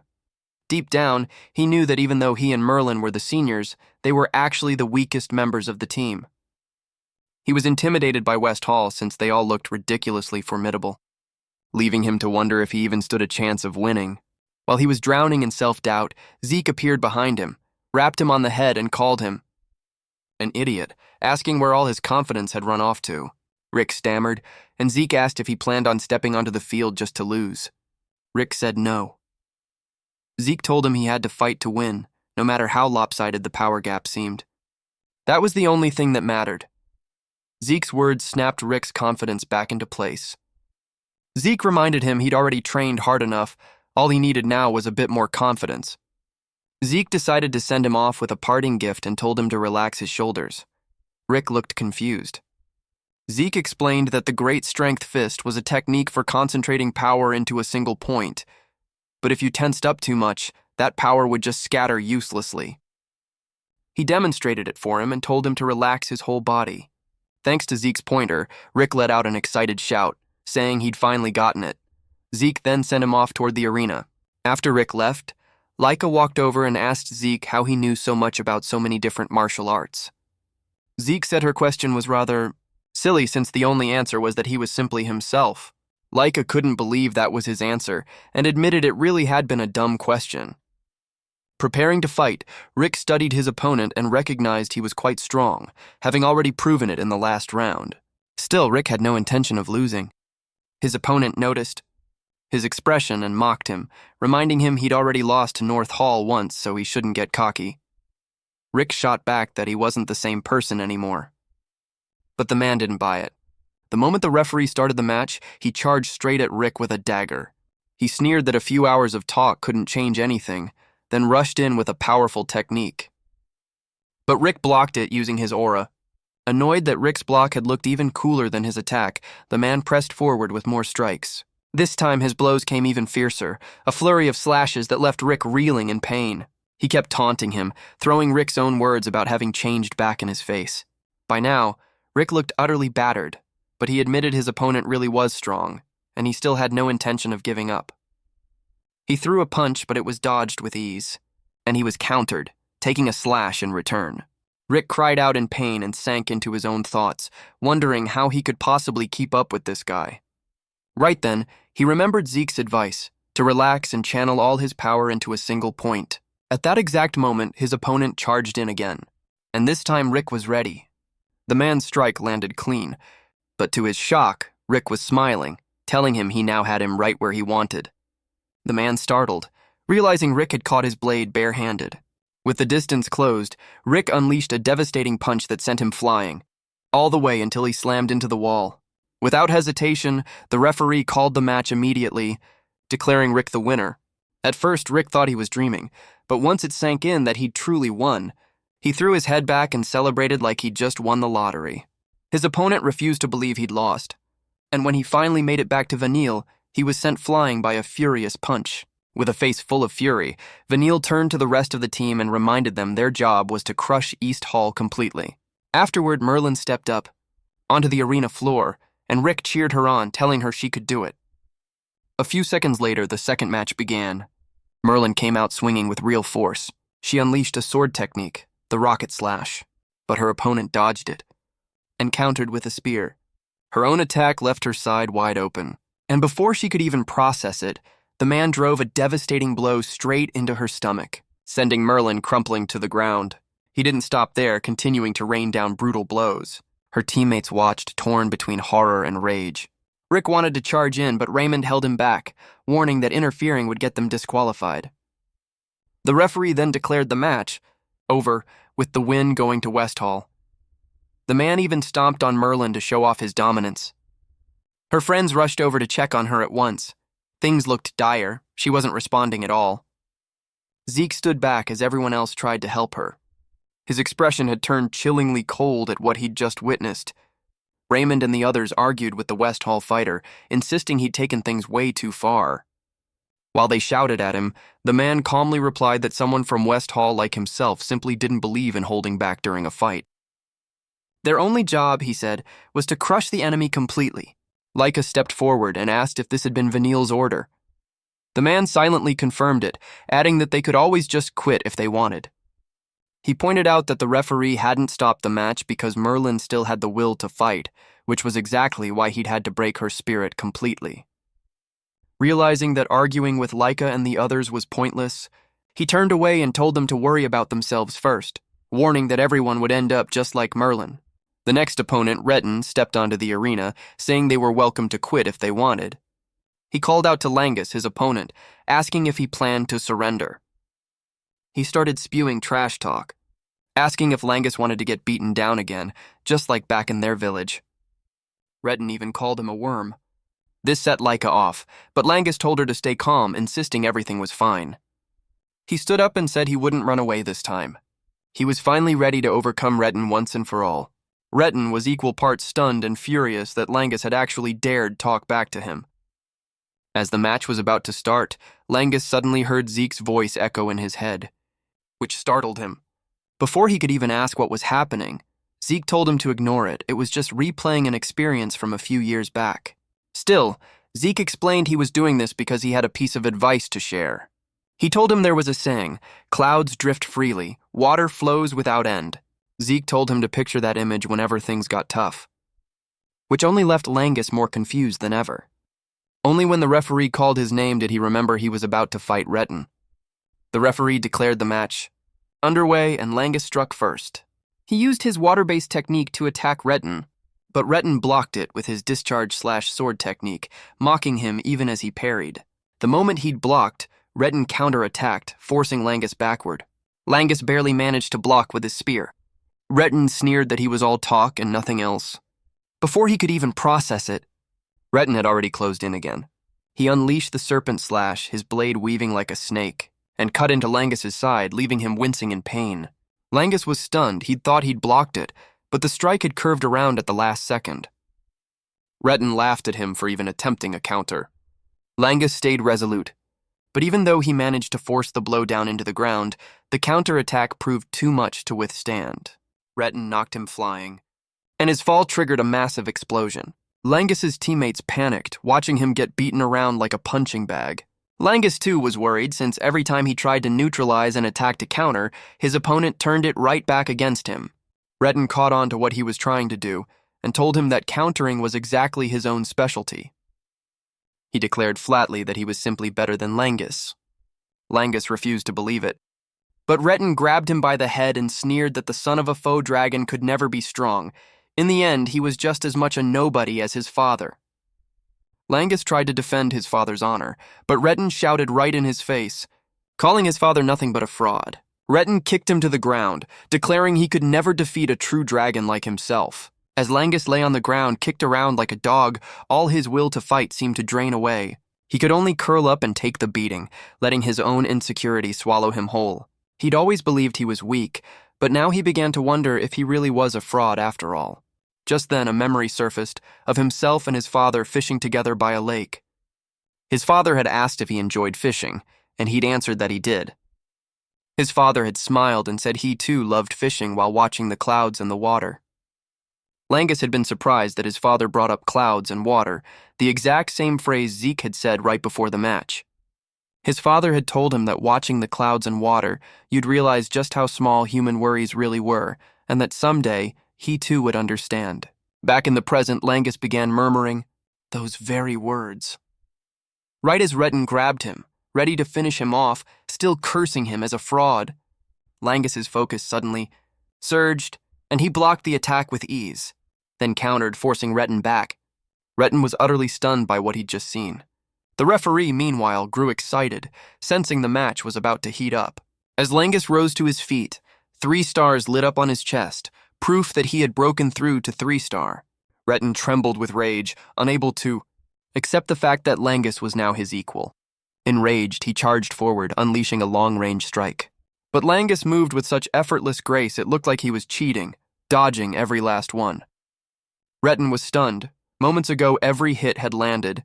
Now every single one missed. He suspected Langus had figured out his technique completely, but refused to believe it. He kept slashing wildly, but Langus dodged as effortlessly as if he were out for a walk. Watching Langus move, Laika was utterly stunned. Zeke told her Langus had drawn closer to the true essence of the technique. Not understanding what he meant by essence, Laika asked, and Zeke explained. Clouds drift unhurried, water babbles on. No matter what happens, they never stop, they simply adapt, absorbing every force and carrying it away. Zeke admitted he himself had only brushed against that truth briefly in his own match earlier, but Langus was truly mastering it, right here, right now. Laika was floored that Langus could grasp such a technique in so short a time. Zeke added that Langus himself probably didn't even understand what was happening to him. Still, there was no denying his level of focus. Before Retin could process it, Langus had already closed the distance, making Retin shout at him to back off. Their weapons clashed, but Retin took the brunt of the pressure. Zeke smiled, knowing full well Retin was about to get wrecked. In an instant, Langus's strikes turned relentless and overwhelming, making Retin's technique look like child's play by comparison. Langus's technique seemed to have taken on a life of its own, and Retin could no longer control the flow of power against him. Before he could react, a strike landed square in his chest, sending him flying. He hit the ground and blacked out instantly. The referee didn't hesitate, declaring Langus and East Hall the winners. Langus snapped back to normal, dazed and utterly confused about what had just happened. Laika ran over to congratulate him on reaching 3-star. She added that his victory had been absolutely incredible too. The whole team rushed in to celebrate with him. Langus was still lost until he spotted Retin lying unconscious on the ground. He turned and asked if he'd really won, and everyone confirmed that he had. Tears rolled down his face. He never imagined he could actually beat Retin. Raymond and the others praised him, telling him he'd just pulled off something incredible. Laika even compared his final move to a river surging over a waterfall, utterly spectacular, even though Langus himself couldn't remember a single thing he'd done. Zeke walked over and told him the technique he'd used was called Rising Dragon Spear. He explained it was a move from the second volume of the Cloud Water Spear technique and praised Langus for reaching this level entirely on his own, despite having only read the first volume. Everyone was stunned and asked how he even knew that. Zeke lied, claiming he'd caught a glimpse of the move once on the second floor of the Dragon Hall, since he obviously couldn't tell them he was the one who'd created it. Everyone kept praising Langus's creativity. In truth, Zeke had created this move back in his past life, though he didn't remember ever writing it down. He figured later generations must have split it into multiple volumes for preservation, hiding the true essence in the higher floors to keep it out of the hands of the inexperienced. Still, Zeke was pleased that Langus had reached that hidden essence entirely on his own. As they kept discussing the victory, the referee reminded them the tournament wasn't over yet. The group quickly dispersed, but Langus's win had given everyone a massive boost in morale. At the same time, West Hall was fuming over Retin's loss, stretching the atmosphere taut as a bowstring. In the next match, Celine gave it everything she had, but lost by the narrowest of margins. In the match after that, Raymond poured out every bit of strength he had and secured the win. Before they knew it, they'd entered the second half of the tournament. Celine felt regret over her loss, but Laika comforted her, saying she'd fought bravely, while reminding everyone that whichever team reached 4 points first would win overall. Right now, they stood at 3 wins to 2 losses, so victory was already within reach. Laika said all it would take was one more win from her, and it would all be over. Just as Laika was preparing to step onto the arena, Zeke walked over and asked how she was feeling. She said she was doing just fine, as usual. Sensing he was worried about her, she reassured him she'd be all right. As she stepped into the arena, her teammates wished her luck. But Zeke sensed something was wrong, and it left him uneasy. As it turned out, Laika's opponent was Alan, and he declared he would win. But Laika shot back that she'd be the one taking the win. The moment the match began, Laika struck first, charging at Alan with overwhelming force. It was Alan's first time witnessing Laika, a lightning wielder, in action. He managed to dodge her opening strike, then retreated to put some distance between them. Alan realized that without Vanille's preparation beforehand, he'd already have lost. Suddenly, Laika began to weaken, as the poison Vanille had planted on her earlier finally kicked in. Noticing this, Alan smugly declared she could never beat him. He tried to strike her head with his weapon, but she managed to block it just in time. Even so, she took a hard kick to the stomach. She groaned in pain, and tension spread through the whole crowd. Confused that she couldn't unleash any lightning to counter, Laika wondered what on earth was happening. But Alan confidently reminded her again that she couldn't win. In an instant, he closed the distance and unleashed a relentless barrage of strikes on her. Cornered, Laika realized it wasn't just her lightning. Her ether wouldn't respond either. In truth, a warrior's body was inherently bound to the ether flowing within it. Every movement was enhanced by it. In other words, losing the ability to use ether mid-battle meant that any hit landed could very well be lethal. Laika was left completely exposed to Alan's attacks, and he showed her no mercy whatsoever. Battered again and again, she had no choice but to focus purely on defense. Sandy quickly realized something was wrong with Laika, and Aegis agreed. Zeke sensed it too, but still couldn't figure out what was going on. Before long, Laika collapsed to her knees, utterly spent, gasping for breath. Alan was secretly impressed she'd lasted this long without ether, and had to admit her willpower rivaled even Vanille's. Alan glanced over at Vanille, and the look in his eyes said everything. Turning back to Laika, Alan told her that her time was up. He raised his weapon and charged in with overwhelming force. But just as the blow was about to land, Sandy rushed in and blocked it. She shouted at him, demanding to know what he thought he was doing. Behind them, Zeke let out a sigh of relief that nothing worse had happened. Alan snapped back, demanding to know how she dared interfere, and she told him to stop playing dumb, because he'd just tried to kill Laika. The crowd was stunned to hear it. But Alan denied it, calling it a baseless accusation. Aegis stepped forward too, saying that last blow had been dangerously excessive. Alan asked if they were accusing him of something. Aegis replied that if he didn't want to be suspected, he should be more careful with his words and actions. He pointed out plainly that Laika clearly couldn't use her ether, and landing an attack that dangerous under those circumstances was simply going too far. Just then, Vanille stepped in to defend Alan, accusing Aegis of being the one breaking the rules and complaining afterward. Rather than blaming Laika for being weak, Vanille argued that in a real fight, an opponent's condition didn't matter. The job was simply to crush them. He and Westhall always treated this as a real battle. Sandy snapped back that there were limits to everything, since this wasn't a fight to the death. Vanilla sneered that she was only saying that because she was soft, which was exactly why she'd lost. Sandy nearly exploded hearing that. He went on to say they were fighting exactly as they would on a real battlefield. He confidently claimed they were still holding back and had never intended to kill Laika. Still, he hinted that something inside Laika had clearly malfunctioned. Sandy was on the verge of losing it entirely, but then a terrifying wave of pressure crashed down over everyone. It turned out to be the referee stepping in to douse the fire. He demanded to know who'd given them permission to stand there bickering. Sandy protested, insisting Alan had just landed a dangerous blow on Laika, but the instructor coldly told her to be quiet, since the loser had no right to speak up. The man declared that he alone had the authority to decide whether the match would continue. Aegis had no choice but to apologize for butting into other people's business.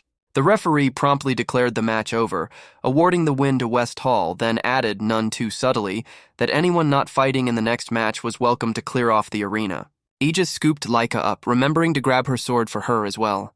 Langus and the others were worried sick, but Sandy reassured them Laika would be fine, since she'd already been given a recovery potion. Still, she'd need some time to recover, so they'd be taking her to the infirmary. As they passed by, Zeke thanked them and apologized for the trouble, but Aegis waved it off, saying there was no need. Adding that one look was all it took to tell Zeke had been itching to jump in himself. Sandy started grumbling that the whole thing was just too strange. Sure, Alan was genuinely strong, but not strong enough to have beaten Laika down like that. Aegis replied that he'd already smelled something off since Layla's very first match. Vanille and his group were definitely up to something. He just hoped Zeke wouldn't get caught in it too. Zeke reassured them he'd be fine, then strode confidently onto the arena. Vanille stepped in too, mouth running like a broken loudspeaker, declaring Zeke stood no chance. Zeke ignored him, calmly warming up, ready to teach him a lesson. Furious at being completely ignored, Vanilla was still in the middle of running his mouth when Zeke closed the distance and drove a punch straight into his face. A single punch sent him flying straight into the wall, leaving a massive dent that left everyone stunned. Even the instructor froze in place. Zeke, meanwhile, scoffed that he was all noise and no substance. He looked at him like a killer sizing up prey and said he'd come to show him what real combat actually looked like. Vanille's teammates screamed in shock as he was hurled into the wall like a sack of sand. Once the dust settled, Vanille was covered in blood, but somehow still standing. He couldn't understand how Zeke had taken his counterattack head-on without a scratch. Zeke, meanwhile, had already noticed he was using wind magic and asked outright if this was some hereditary technique passed down through his great clan. Then, letting it go, he asked coolly how it felt to finally taste a real battlefield, and even admitted he was still holding back. Vanilla was still shouting when Zeke appeared right behind him. A punch to the back of his neck sent him sprawling onto the floor again, his head spinning, unable to grasp what was happening. He wondered why Zeke was thrashing him like some helpless child. Before he could even finish that thought, Zeke had already appeared right in front of him again, driving a punch straight into his chest as punishment for his delusions of grandeur mid-fight. Vanilla crumpled, coughing up blood. Zeke calmly told him that was strike 3. Vanilla asked, 3 what? So Zeke told him he'd already died 3 times over. The first was his face, the second his neck, and the third his heart. Zeke said that on a real battlefield, he'd already have lost 3 lives over. The only reason he was still breathing was because Zeke had been holding back. Before Vanille could even process it, Zeke leaned in and reminded him, hadn't he been the one demanding a real fight? Vanille sprawled in the dust like he'd run completely out of battery.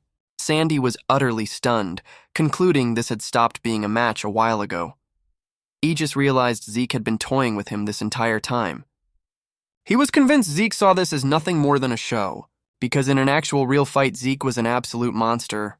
Back on the arena, Zeke looked down at Vanille and asked if he understood what real combat was yet. Seeing him face down on the ground, Zeke reminded him it had been his own words, that they had to crush their enemies completely. Zeke admitted that Vanille and his friends had real potential to become skilled warriors. Vanille struggled, trying to get back up. Zeke told him this arena couldn't possibly compare to a real battlefield, since there was always an instructor and a recovery potion standing by. His idea of fighting for real in a place like this was hopelessly naive. He scolded him for just trying to dodge his own weaknesses. Vanille snapped and screamed at him to shut up. Furious, his wind magic surged out, flooding the entire arena, leaving everyone stunned. He was livid that some worthless bastard like Zeke would dare lecture him. Zeke just laughed, figuring he was going through some rebellious phase. He calmly told Vanille to bring everything he had, after all, he was still his opponent. Vanille went berserk, screaming at him to shut up and stop acting so wise. He unleashed the full force of his wind magic, hoping to land at least a single hit on Zeke. The crowd gasped as the fight suddenly kicked up to a whole new level. Phew. Someone in the crowd recognized it as the Wind Key of the Fafnilde clan, one of the 4 great clans wielding an invisible force of wind impossible to see with the naked eye. Sandy heard that and delivered her final verdict. Of course, it fit perfectly with a family full of monsters. Aegis quickly hushed her, though he had to admit it really was a troublesome technique. He explained it was a continuous barrage of invisible strikes, yet, ironically, Zeke dodged it all as effortlessly as if he were out for a stroll. Vanilla screamed, seething with bitterness, demanding to know why he couldn't land a single hit on Zeke. Zeke calmly explained it was because he could read the flow of every attack, but Vanille refused to believe it. Zeke proved it instantly by seizing an opening and driving a punch straight into his head. Clutching his head in agony, Vanille still tried to lunge and grab him. Zeke teased him, calling him a rebellious little teenager. Before long, Vanille was running on empty. Zeke needled him, asking if he'd had enough yet. But he kept screaming that he hadn't, even threatening to kill Zeke for daring to look down on him. Zeke praised his sheer stubbornness as truly worthy of a warrior. But right after that, he lunged forward and punched him in the gut. Just a gentle reminder that his body had already hit its limit. Vanille dropped to his knees in pain. Zeke told him that continuing would only mean more suffering, so why not just call it quits here and spare himself the misery? Unexpectedly, Vanille crawled forward, grabbed Zeke's ankle, and pumped poison straight into him. He got up laughing like a madman, leaving Zeke to wonder what on earth he found so amusing. He confidently declared the match was over, saying it had finally happened. But Zeke still had no idea what was going on. Suddenly, Vanille unleashed an incredibly powerful wind strike, and it landed square on Zeke. He was sent flying backward as the poison spread through his entire body, leaving the crowd utterly stunned. Aegis noticed something had changed in Zeke's condition. Celine immediately asked what he meant. Before he could explain, Laika appeared, praising Aegis for his spot-on guess. Everyone was surprised to see Laika back already, having come straight from the infirmary. Sandy immediately snapped at her, demanding to know if she was even well enough to be up and about. Laika apologized for worrying everyone, and they asked if she knew what was wrong with Zeke. She admitted she wasn't entirely sure, but guessed it was the same thing that had happened to her, suddenly losing the ability to use ether mid-fight. Everyone was stunned to hear this and began asking how something like that could even happen. Laika said she didn't know, but Layla had shown the exact same strange behavior back in her own first match. Langus panicked, realizing that meant Zeke too couldn't use his ether. On the arena, Vanille believed he'd finally gained the upper hand and laughed like a full-blown villain. He declared he'd make sure Zeke never dared defy him again. He unleashed a terrifying gust of wind aimed straight at him, intending to finish him off cleanly. Langus and the others screamed in terror. But before the wind attack could land, Zeke had already closed in on Vanille and punched him clean into the arena wall. Somehow, Vanille still managed to stagger back to his feet. But by now, sheer terror had taken hold of him, since he had no idea what kind of monster he was actually fighting. Laika, meanwhile, wasn't the least bit surprised that Zeke was still fighting just fine, even without his ether. After all, he was simply that kind of monster. All Vanille could do was wonder how Zeke was still moving after everything that had happened to him. Zeke sensed something strange inside his body and realized it was poison. This alarmed Vanille, who couldn't believe Zeke had figured out what it even was. This poison was supposed to be undetectable.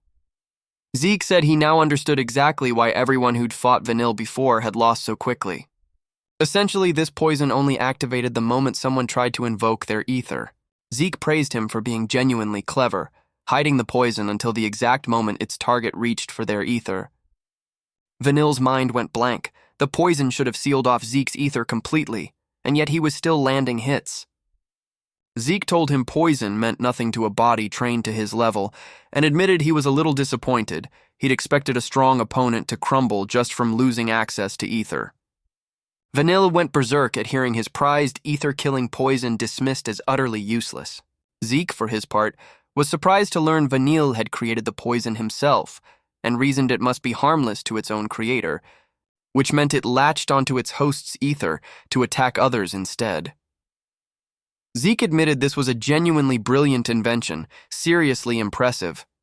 Still, Zeke did something unthinkable, purging the poison from his body with a single breath, showing Vanille that this little trick simply wasn't going to work. Vanille's eyes went wide, unable to believe it. Zeke said the poison was interesting, sure, but it wasn't enough. In the end, everything came down to one's own personal strength, and the fact that Vanille relied so heavily on poison just proved he still had a lot to learn. Vanille stood frozen, asking what he meant. Zeke suggested they wrap up the match, confident Vanille had already learned enough for one day. Vanilla roared, seething with resentment at those words, and his mind drifted back to his life since childhood. As it turned out, his mother had pushed him since he was young to become clan head no matter the cost, telling him that if he failed, he'd be worthless. Back then, Vanille had always been shut out of discussions about succession, since he was never seen as a genius like the other candidates. He was just an ordinary kid. No matter how hard he tried, he kept getting crushed for lacking natural talent. He couldn't even beat the youngest candidate, Laika, let alone the two older ones. His mother constantly berated him for being useless. And it was precisely through those years of struggle that he'd finally discovered his own talent, poison. He'd been thrilled beyond words at that discovery, knowing that as long as he had it, he could still hold his own in a fight. He'd been confident he could use this poison to become clan head. He'd even believed his mother would finally acknowledge him. But now, standing before Zeke, all of that had become meaningless. He screamed, demanding to know what Zeke could possibly understand about him. He ranted about being compared to prodigies every single day, no matter how hard he'd tried. He said he was nothing but trash next to their talent, yet he was still forced into the comparison every time. That was why Vanille had decided that no matter what, he had to keep fighting back. Furious, he lunged straight at Zeke, but Zeke blocked him and grabbed his arm. As it turned out, Vanille had only wanted to close the distance, so he could seize the chance to unleash an even deadlier poison, combined with a wind-based attack. Even the audience was thoroughly stunned. But Vanille didn't care. He was willing to do whatever it took to win. He admitted he was hopeless at straight-up fighting, but when it came to poison, he had genuine talent. He gave Zeke a sly grin, insisting that as long as he still had poison, he could never lose. It turned out he'd been hiding one more special poison in reserve, but now he had no choice but to use it. It was an extremely potent needle-and-smoke poison, so powerful even he himself would struggle to cure it. Even knowing he'd inevitably breathe it in himself, he accepted the risk as long as it meant victory. But right then, he suddenly realized something that left him utterly stunned. Zeke was still holding his arm, and had even caught the poison needle between his teeth, looking completely unbothered. He teased Vanille, asking if that had been his final trick. Vanille panicked and collapsed onto the ground in sheer fright. He began to wonder just what kind of monster Zeke actually was. He shut his eyes, waiting for the finishing blow. But Zeke held him in place, telling him to listen closely to what he was about to say. He said Vanille was missing one crucial point. Vanille asked what that was. Zeke told him that if you wanted to grow strong, martial talent or mastery over ether didn't matter. The only thing that truly mattered was the sheer will to win. because that hunger alone was what led to real strength. He also scolded Vanille for claiming he had no talent for martial arts at all, calling that nonsense. The real problem was simply that he'd never found the right weapon. A better fit. Zeke suggested that an umbrella would do the job just fine. Vanille froze completely, unable to imagine how an umbrella could even function as a weapon. Zeke assured him he wasn't joking. This weapon might be rare. But much like an iron fan, the umbrella had a long history of its own. As far as Zeke was concerned, absolutely anything in this world could become a weapon. Vanille sank deep into thought over everything he'd just heard. Zeke patted his head and told him to stop whining about lacking combat talent. On an actual battlefield, Zeke figured he'd actually outfight plenty of people. Vanille was stunned to hear that. Zeke reminded him that on a real battlefield, winning was all that mattered. There were no rules. He said that clinging to some warrior's sense of pride wouldn't protect anything. You had to use every means necessary to win and safeguard what mattered, so Vanille's way of thinking hadn't actually been wrong. Where he'd gone wrong was simply applying it in the wrong place. Right then, Zeke told Vanille to come train under him, promising he'd help him grow exactly as strong as he wanted to be. Vanille looked at him like he was some lunatic spouting nonsense. Zeke pointed out that he was clearly stronger and guaranteed that under his guidance, Vanille would never have to complain about talent again, since Zeke himself would be the one forging him into shape. Vanille's mind was still blank when all of a sudden, Zeke reminded him they were still technically in the middle of a match. He finished things off with a single uppercut, launching Vanille high into the air, fully confident it would knock him out cold. He added that once Vanille woke up, he should come find him. Once Vanille was completely down for the count, the instructor declared the match over. He was utterly stunned to have watched Zeke purge the poison from his body in the blink of an eye. He declared East Hall the overall winner. Langus and the rest of the team applauded, celebrating a well-earned victory. Afterward, Zeke and everyone who'd fought in the tournament were invited to dinner with the instructor so he could brief them on the special mission.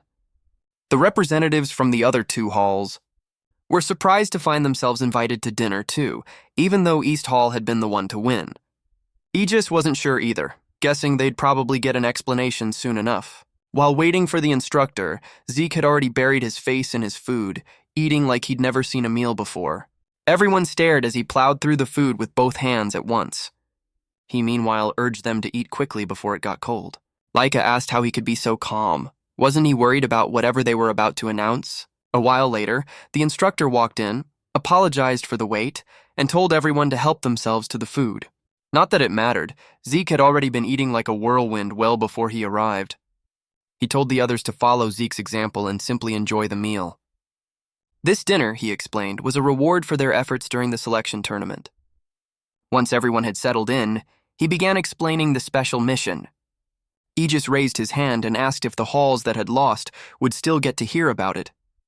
The instructor said it wasn't a problem, and that Aegis might even end up joining the mission himself.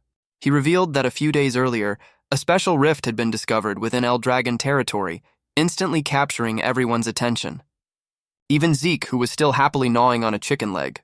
He recalled having read about rifts like this back in the Dragon Hall. The instructor said they probably already knew about ordinary rifts, but a special rift was different. It couldn't be dealt with through normal means. Laika asked what made it so different. He explained this particular rift had a restriction. Only 7 people of 3 stars or below could enter it. Anyone 4 stars or above, or any group exceeding that number, trying to force their way in would be instantly ejected. Even the clan head himself couldn't get in. If you didn't meet the requirements and still wanted to deal with it, you had no choice but to play by its rules. He said Eldragon had no shortage of 3-star warriors, but they were currently stretched thin, since rifts had been popping up one after another, which was exactly why this mission had landed in their hands. On top of that, this particular rift had a high chance of containing mana water, the very thing needed to awaken one's mana. At that, everyone's attention sharpened instantly. As it turned out, drinking mana water would convert ether into mana, the essential requirement for a body capable of wielding magic. Zeke's eyes lit up hearing that this was exactly what he'd always wanted. The instructor reminded them that the world was currently ruled by 8 great clans, Eldragon among them. But Eldragon was the only one without a mana spring of its own to produce mana water. Put simply, the mission was to clear out this special rift and bring back its mana water. This was an absolutely critical mission. Failure was not an option. But there was one more complication. The rift sat right beside the territory of the Cerberus clan, also one of the 8 great clans. There was a good chance Cerberus had their eye on it too, which was exactly why this selection tournament had been held, to pick out the strongest fighters at 3 stars or below. Hearing this, Aegis assumed East Hall's 7 winners would be the ones taking on the mission. But the instructor said winning didn't automatically mean being chosen. Instead, he was granting East Hall, as the lead team, the authority to assemble the recovery squad. He explained that the reason everyone had been made to fight, win or lose, was to gauge each person's ability and fighting style, which would form the basis for team selection. Still, some hadn't been able to show their full potential due to Vanille's interference. The instructor turned to Zeke and told him to choose the team members. Zeke, stunned, asked why it had to be him. The instructor reminded him he was East Hall's representative. Zeke argued back that he'd never actually intended to be the representative in the first place. He turned and pointed at Laika instead, telling her to make the decision, but reminding her that he had to be on the team. Surprised, Laika asked if he was really sure. Zeke said that if he picked the team himself, he'd obviously just pick himself. But he also knew that wouldn't be fair, adding that this was a good opportunity for Laika to practice evaluating people, especially if she wanted to become clan head someday. He turned and asked the instructor if the representative role could be transferred to Laika instead. The instructor agreed, but reminded him that leading the team would have brought him closer to the clan head position. Zeke cut him off, stating flatly that he had no interest in becoming clan head, leaving the entire room stunned. Everyone asked if he was being serious. Laika confirmed he meant every word. Zeke added that he'd only ever focus on things he personally found worthwhile. The instructor said Zeke wasn't wrong, but pointed out that becoming clan head would put the entirety of Eldragon in his hands. Zeke confidently replied that he had no need for any of that, since the only thing he was chasing was the peak of martial arts. The entire room fell dead silent. He told Laika not to worry about him and just pick whoever she wanted to bring along. She nodded, then stood up and began making her selections. Meanwhile, at the Cerberus clan, its head, a cold, stone-faced man with a massive cigar and dark sunglasses, had just learned that a special rift had appeared in the Houndflourish forest. And the Eldragon clan, whom he referred to as those lizards, had already begun making their move. The clan head was livid that the news had only just reached him now. His subordinate hurriedly apologized over and over, explaining that Eldragon had thrown them off the scent, which was why they'd only just found out.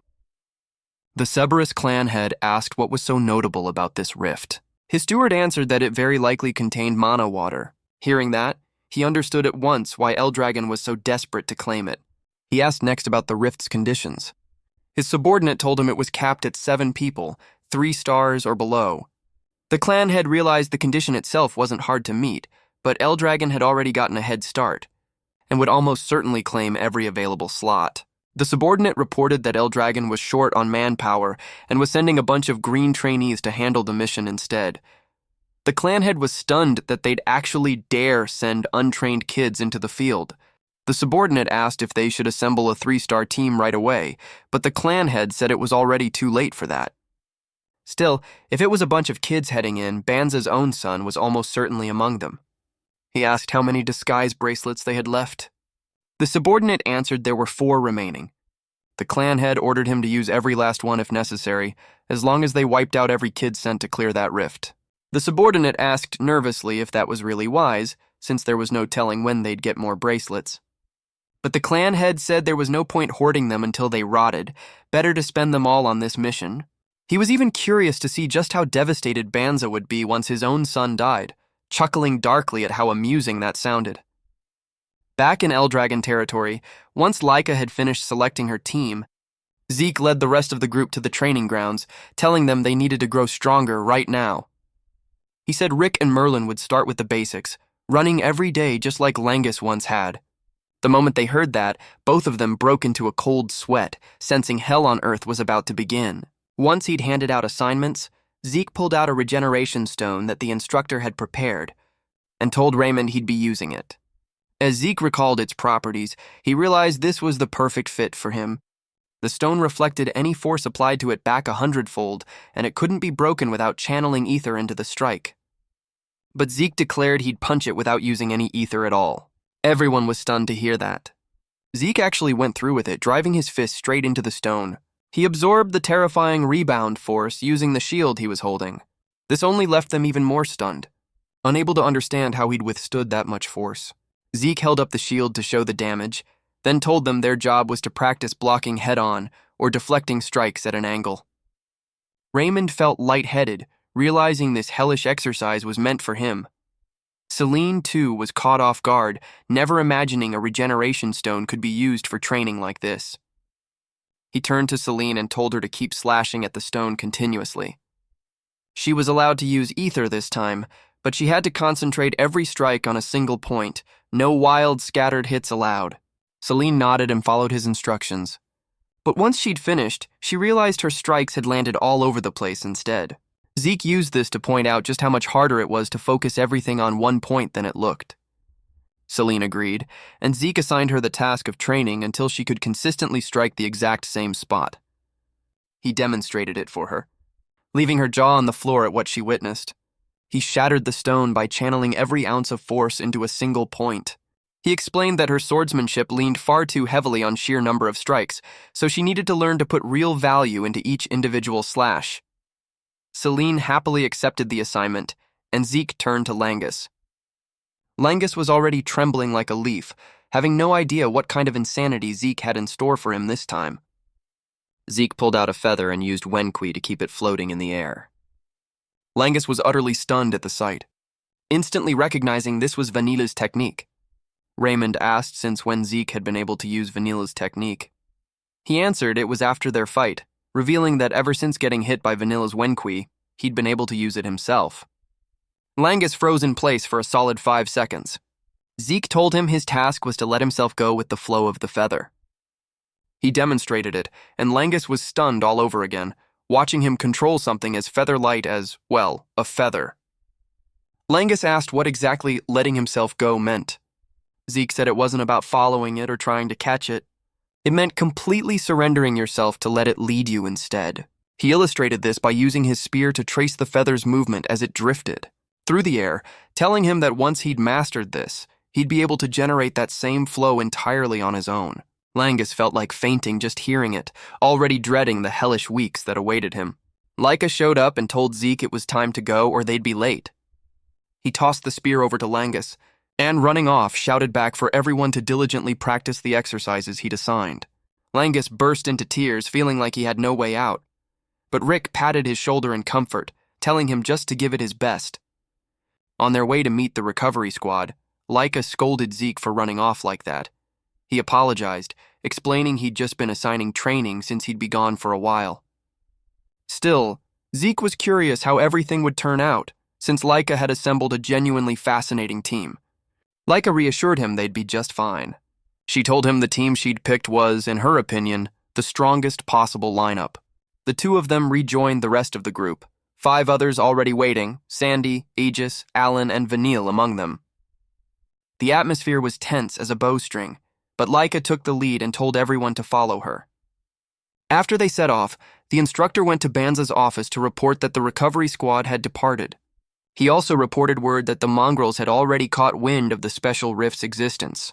Banza was mildly surprised they'd found out faster than expected, but was confident that by the time they arrived, the recovery squad would already be inside the rift. Banza's attendant agreed, but said there was still one concern. Banza asked what it was. He explained that after the rift was cleared out, the Cerberus clan might swoop in and steal the spoils right out from under them. Banza asked the instructor about the recovery squad's overall strength. He replied that every one of them was a top-tier 3-star fighter, confident that conquering the rift wouldn't be an issue, and that they could handle the mongrels just fine. Banza asked if he was really sure, seeing as one of them, Zeke, was only 2-star. The instructor laughed and said Zeke alone would be more than enough. Banza and his attendant were both stunned. The instructor explained he'd observed every one of Banza's sons, yet Zeke alone possessed a depth he simply couldn't measure. The attendant pointed out that Zeke was still just 2-star, but the instructor said Zeke had made him realize something. Star count didn't reflect a person's true strength. The attendant was surprised to hear the instructor praise Zeke so fervently. He said the first time he'd witnessed Zeke's martial arts, it had felt just like the first time he'd witnessed Banza's own Dragon Slayer art. Both Banza and his attendant were completely floored by that. Since the Dragon Slayer art was a secret technique passed down exclusively to each generation's Eldragon clan head, something no ordinary person could ever learn, the attendant pushed back on the very idea, pressing the instructor to confirm whether he was truly certain Zeke had reached that level. The instructor affirmed that, surprised as he was himself, having witnessed Banza's own martial arts firsthand left him absolutely certain about Zeke's. He said flatly that Zeke's martial arts rivaled Banza's own. Deep down, he even suspected Zeke might have already surpassed him, though he didn't dare say something that bold out loud.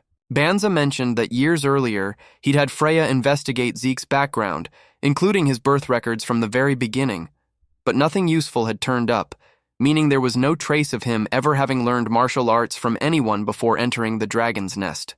The attendant was floored, since that essentially meant Zeke had taught himself everything.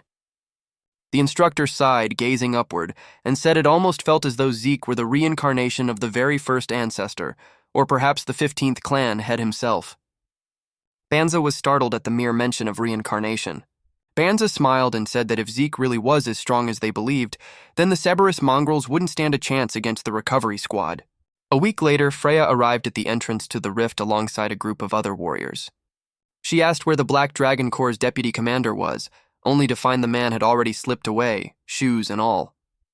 Freya sighed in frustration, since he'd promised to send reinforcements, leaving her to wonder if he was even all right. A little later, Laika's team arrived.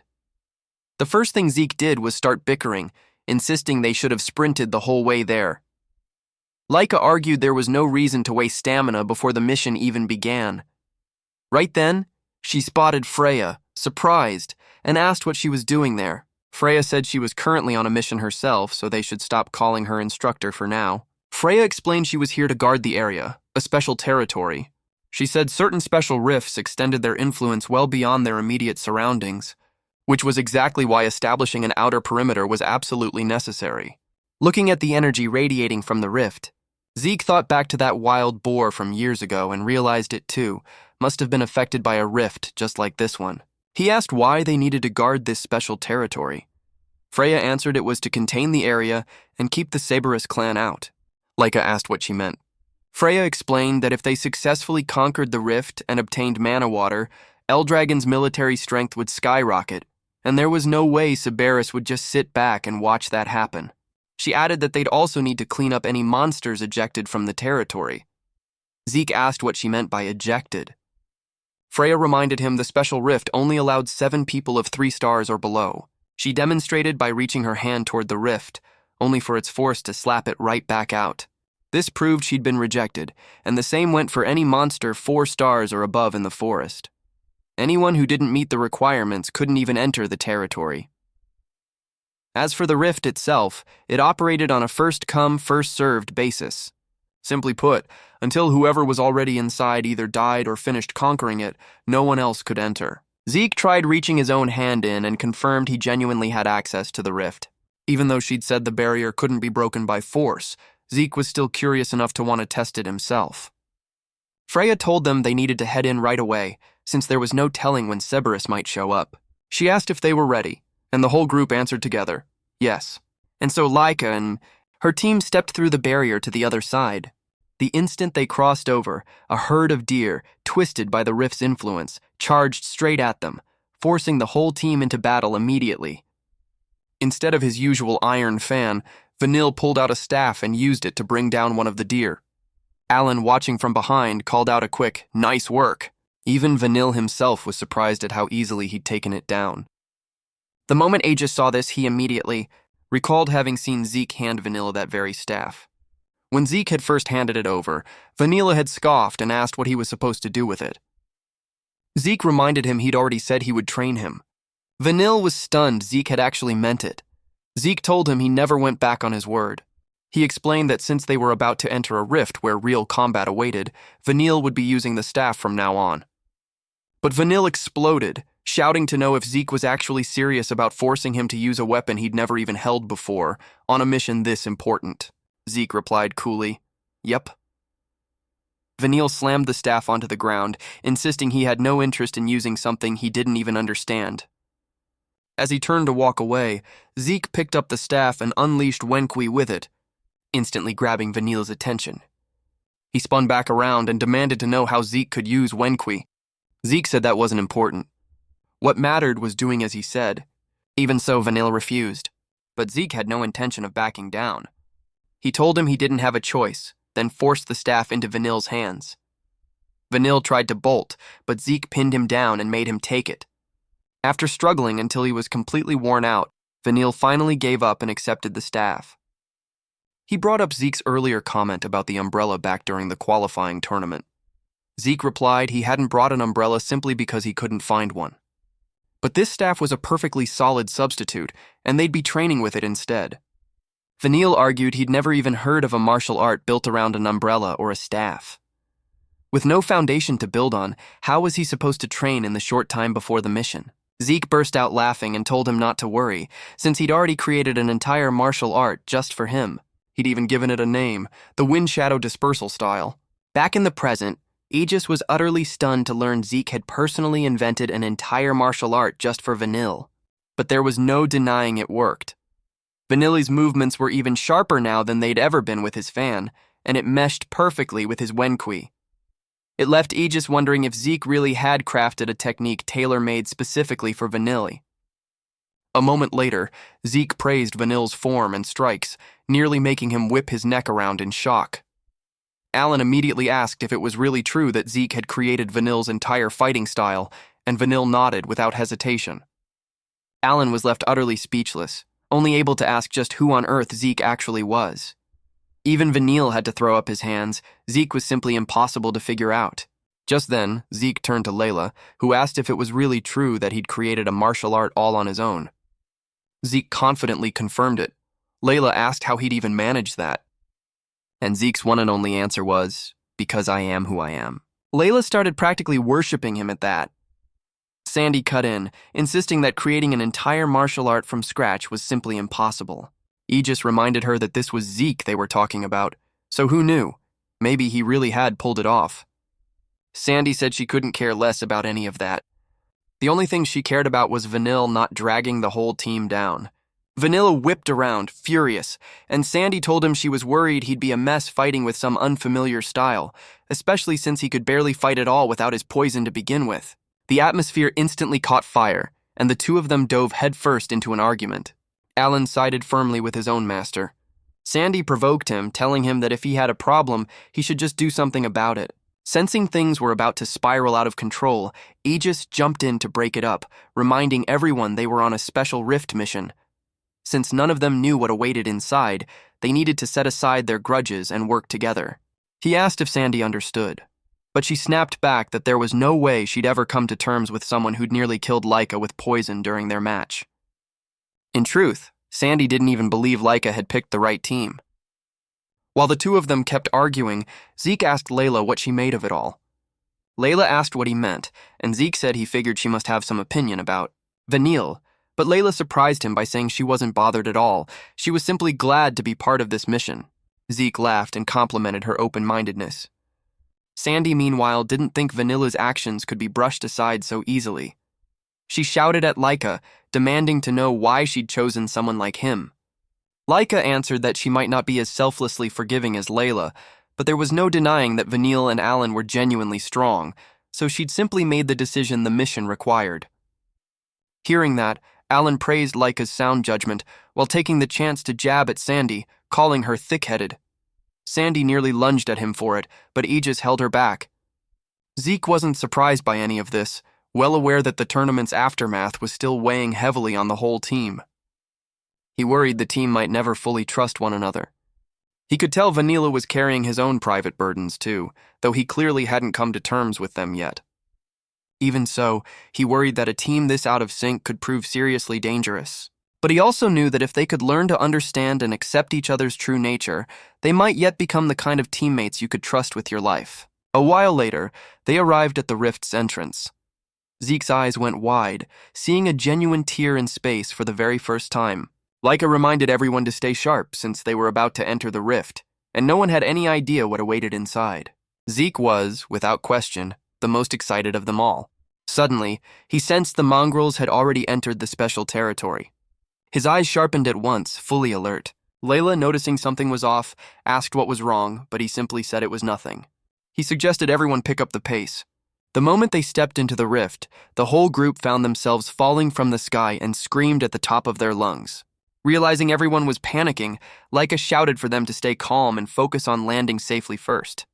Amid the chaos, a puff-crest bird suddenly swooped in, snatched Zeke up, and flew off. Laika screamed after him in terror, calling out his name. But Aegis told her to leave him be.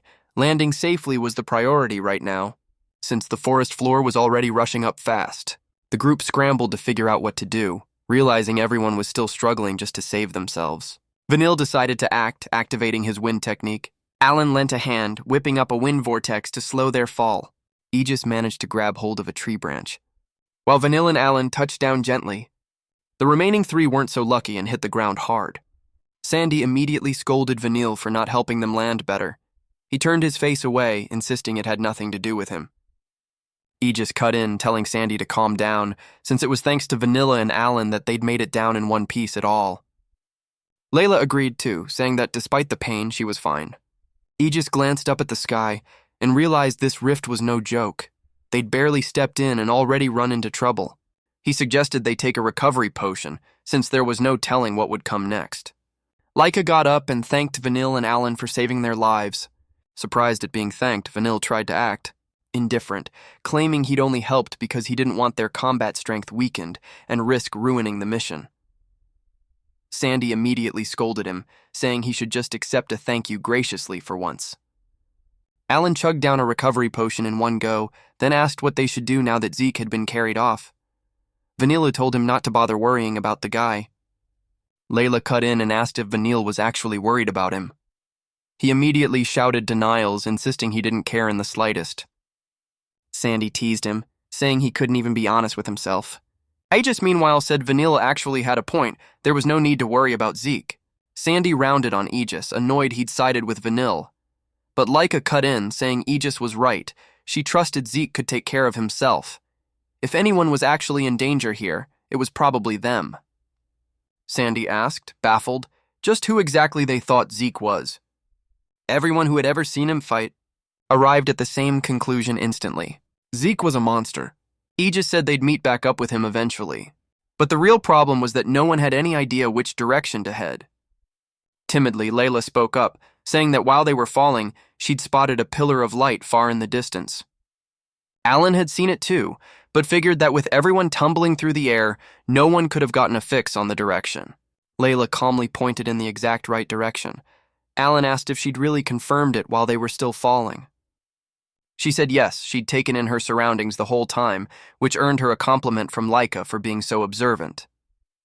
Laika pointed out that the bird carrying Zeke had flown off in that same direction and suggested the group head toward the pillar of light, conveniently reuniting with him along the way. She was confident there was no way Zeke would ignore something that eye-catching, and everyone who knew him nodded in agreement. Meanwhile, Zeke was thoroughly enjoying his impromptu free flight. Getting snatched up by a bird, he decided, was actually a pretty fun experience. He thought about Laika and the others, but was confident they'd manage just fine on their own. As they neared the pillar of light, the bird dropped him into its nest, tumbling down from the sky. Inside, he found 3 chicks with beaks wide open, waiting to be fed, and he finally realized that he had been brought back as dinner. But Zeke was still Zeke. He immediately gave both the mother bird and her chicks a good beating for daring to try to eat him. It made him realize just how bizarre this world really was. Right then, he remembered that rifts were home to monsters known as chaos beasts. But since the bird looked fairly cute, he hadn't assumed it was anything to fear. Still, he noticed the bird was in rough shape, and not because of his own light tap. It looked like it was starving too. And right at that moment, he spotted a swarm of flying monsters closing in. Zeke wasn't surprised, having already sensed them coming. The bird panicked at the sight of them. The insect-like swarm was led by a massive locust. The moment it landed on a nearby rock, the bird grew even more terrified. Zeke realized the bugs had been hunting the bird down, and he was stunned that mere insects could overpower a bird this size. This rift really was out of its mind. Seeing the black key radiating off them, Zeke guessed the big one was a 4-star chaos beast, while the smaller ones were 3-star. The bird, meanwhile, had no way of protecting either itself or its chicks. Zeke wondered how he should handle the situation. He considered just slipping away, but the weakened mother bird still rose to shield her nest. Even the chicks struggled to stand alongside her, and Zeke, genuinely impressed, praised their spirit.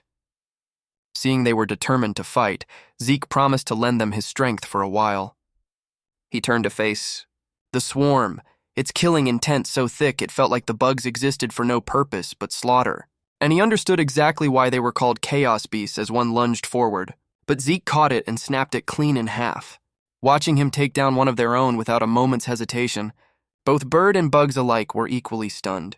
After dealing with the bug, Zeke unleashed his dragon's might in anger. It blanketed the entire area, scaring the swarm pale. He told them if they turned back right now, he'd let them live. But if they kept pushing, all that awaited them was an agonizing death. Having witnessed Zeke's strength and survived under the crushing weight of his dragon's might, even the chaos beasts had no choice but to turn tail and retreat. Zeke admitted the swarm still looked plenty fearsome even as it fled. And though part of him wanted to keep fighting, he held himself back. He also realized that using dragon's might right now still cost him a fair amount of energy. Turning back, he saw the birds staring hungrily at the dead bug, so he told them to go ahead and eat if they wanted. Without hesitation, they dove right in and devoured it. Zeke guessed the mother bird had gone out to find food for her hungry chicks, but got attacked by the swarm and had to flee back to the nest. On her way back, she'd spotted Zeke falling from the sky and figured she'd grab a free meal along the way. Even after nearly becoming dinner himself, Zeke didn't mind lending the birds a hand. Realizing they were still hungry, he suggested they all go hunting together until their bellies were full. He even promised to train the mother bird so she'd never have to struggle to find food again. A while later, the very swarm Zeke had let go became prey themselves, this time to a pack of mongrels from the Siberis clan. After wiping out the bugs, the squad finally turned their attention to Zeke and the very people they'd originally set out to hunt. A week later, Laika and her team were still busy hacking through monsters in the forest. While searching for a way out, they'd run into so many monsters that they had no choice but to cooperate, even while still bickering nonstop. Aegis grumbled about how hellish life had been this whole time. A whole week in, even the timid Layla was on the verge of tears, utterly sick of fighting chaos beasts. Laika, meanwhile, was still going strong, cutting down monsters while unleashing her lightning technique, single-handedly holding off an entire horde to protect the team. Aegis was impressed she could still move at all after using such high-level magic. He just hoped she wasn't overexerting herself out of some sense of duty as team leader. Once the monsters were cleared and everyone had been asked if they were all right, Sandy stormed forward, snapping that nothing about this was all right. She hadn't imagined a rift could be this miserable and asked if every rift was like this. Laika explained that each rift led to a different kind of primordial chaos, a dangerous, sprawling realm born from the rift itself. Sandy grumbled that they'd simply had the rotten luck of running into a hellhole of a rift like this one.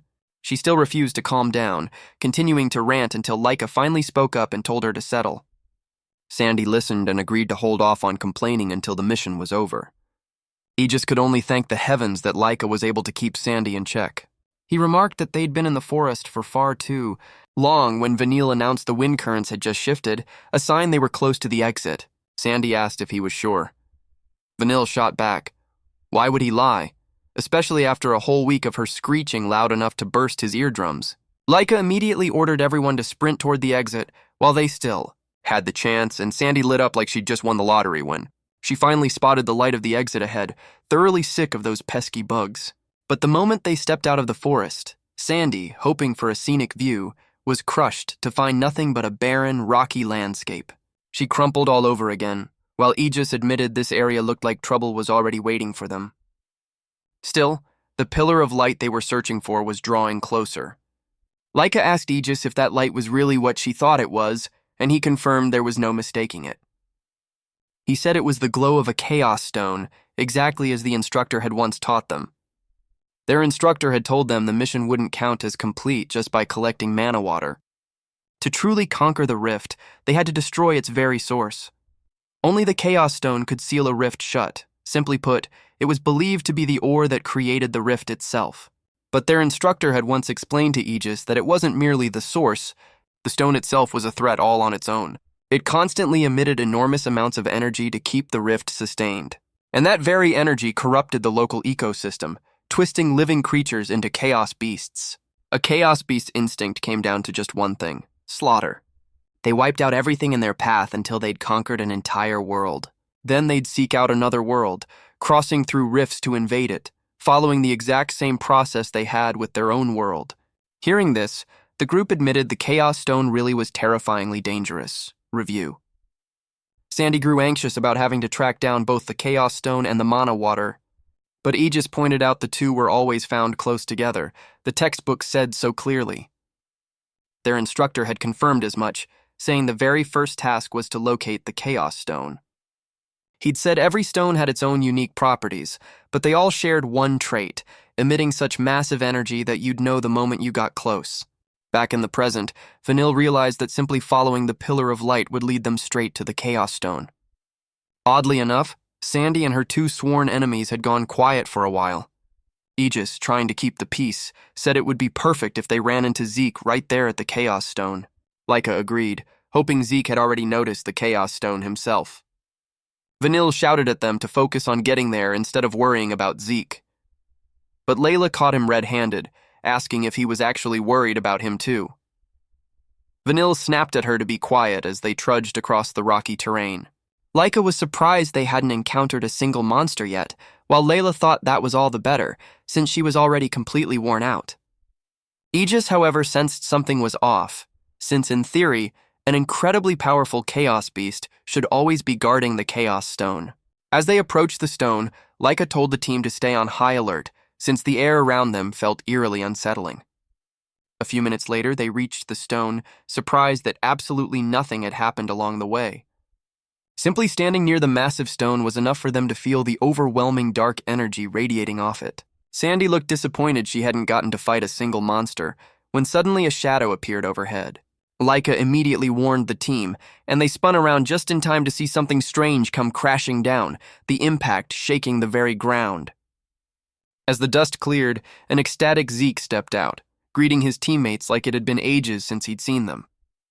Seeing him alive and perfectly fine, Laika rushed toward him. Even Aegis let out a sigh of relief at the sight of him, strong as an ox as ever. Zeke said he was genuinely happy to see them all again.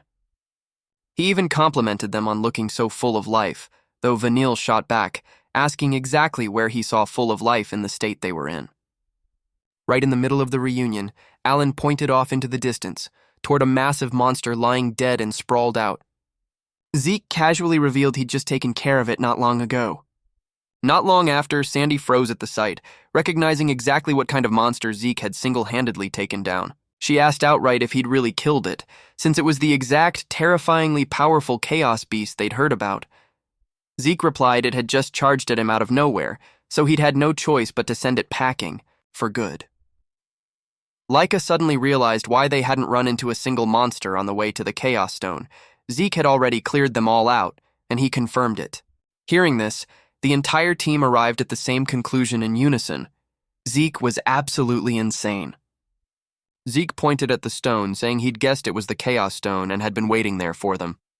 Aegis confirmed it was indeed the Chaos Stone, and hearing that, Zeke jumped for joy. He'd already found the Mana Water too, he said, pointing to a stream flowing beneath the stone. Laika immediately ran over to check it. They pulled out bottles to collect the water, and Zeke remarked there was more of it than he'd expected. Aegis explained that you needed to drink a sufficient amount for the Mana Water to actually take effect, and with what they had now, it might only be enough for a few people.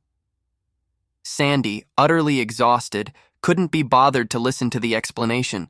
She just wanted to grab the water and get out of there. The team began collecting the water into the bottles they'd brought along. Meanwhile, Laika mentioned she'd once heard that a magic's attribute depended on the color of its water. But the water they were collecting was completely clear, which only deepened the mystery. Aegis agreed, but remained confident it was genuine Mana Water regardless. Vanille and the others snapped at them to quit arguing and just get to work. While they were still debating, Zeke suddenly sensed a strange presence. He immediately grabbed Laika and shoved her down to the ground. Out of nowhere, a bolt of magic struck the wall right beside them. Laika realized Zeke had just saved her life by the narrowest of margins. Otherwise, she'd have been done for. They looked up to find 3 mongrels hunting them down, their leader being the very one who'd just fired that spell from his bare hand. He looked genuinely impressed that they'd managed to dodge it. The whole team snapped into defensive stances at once, everyone bracing themselves against the coming attack. Zeke, meanwhile, was thrilled. He'd been waiting for them to finally show themselves for quite a while now.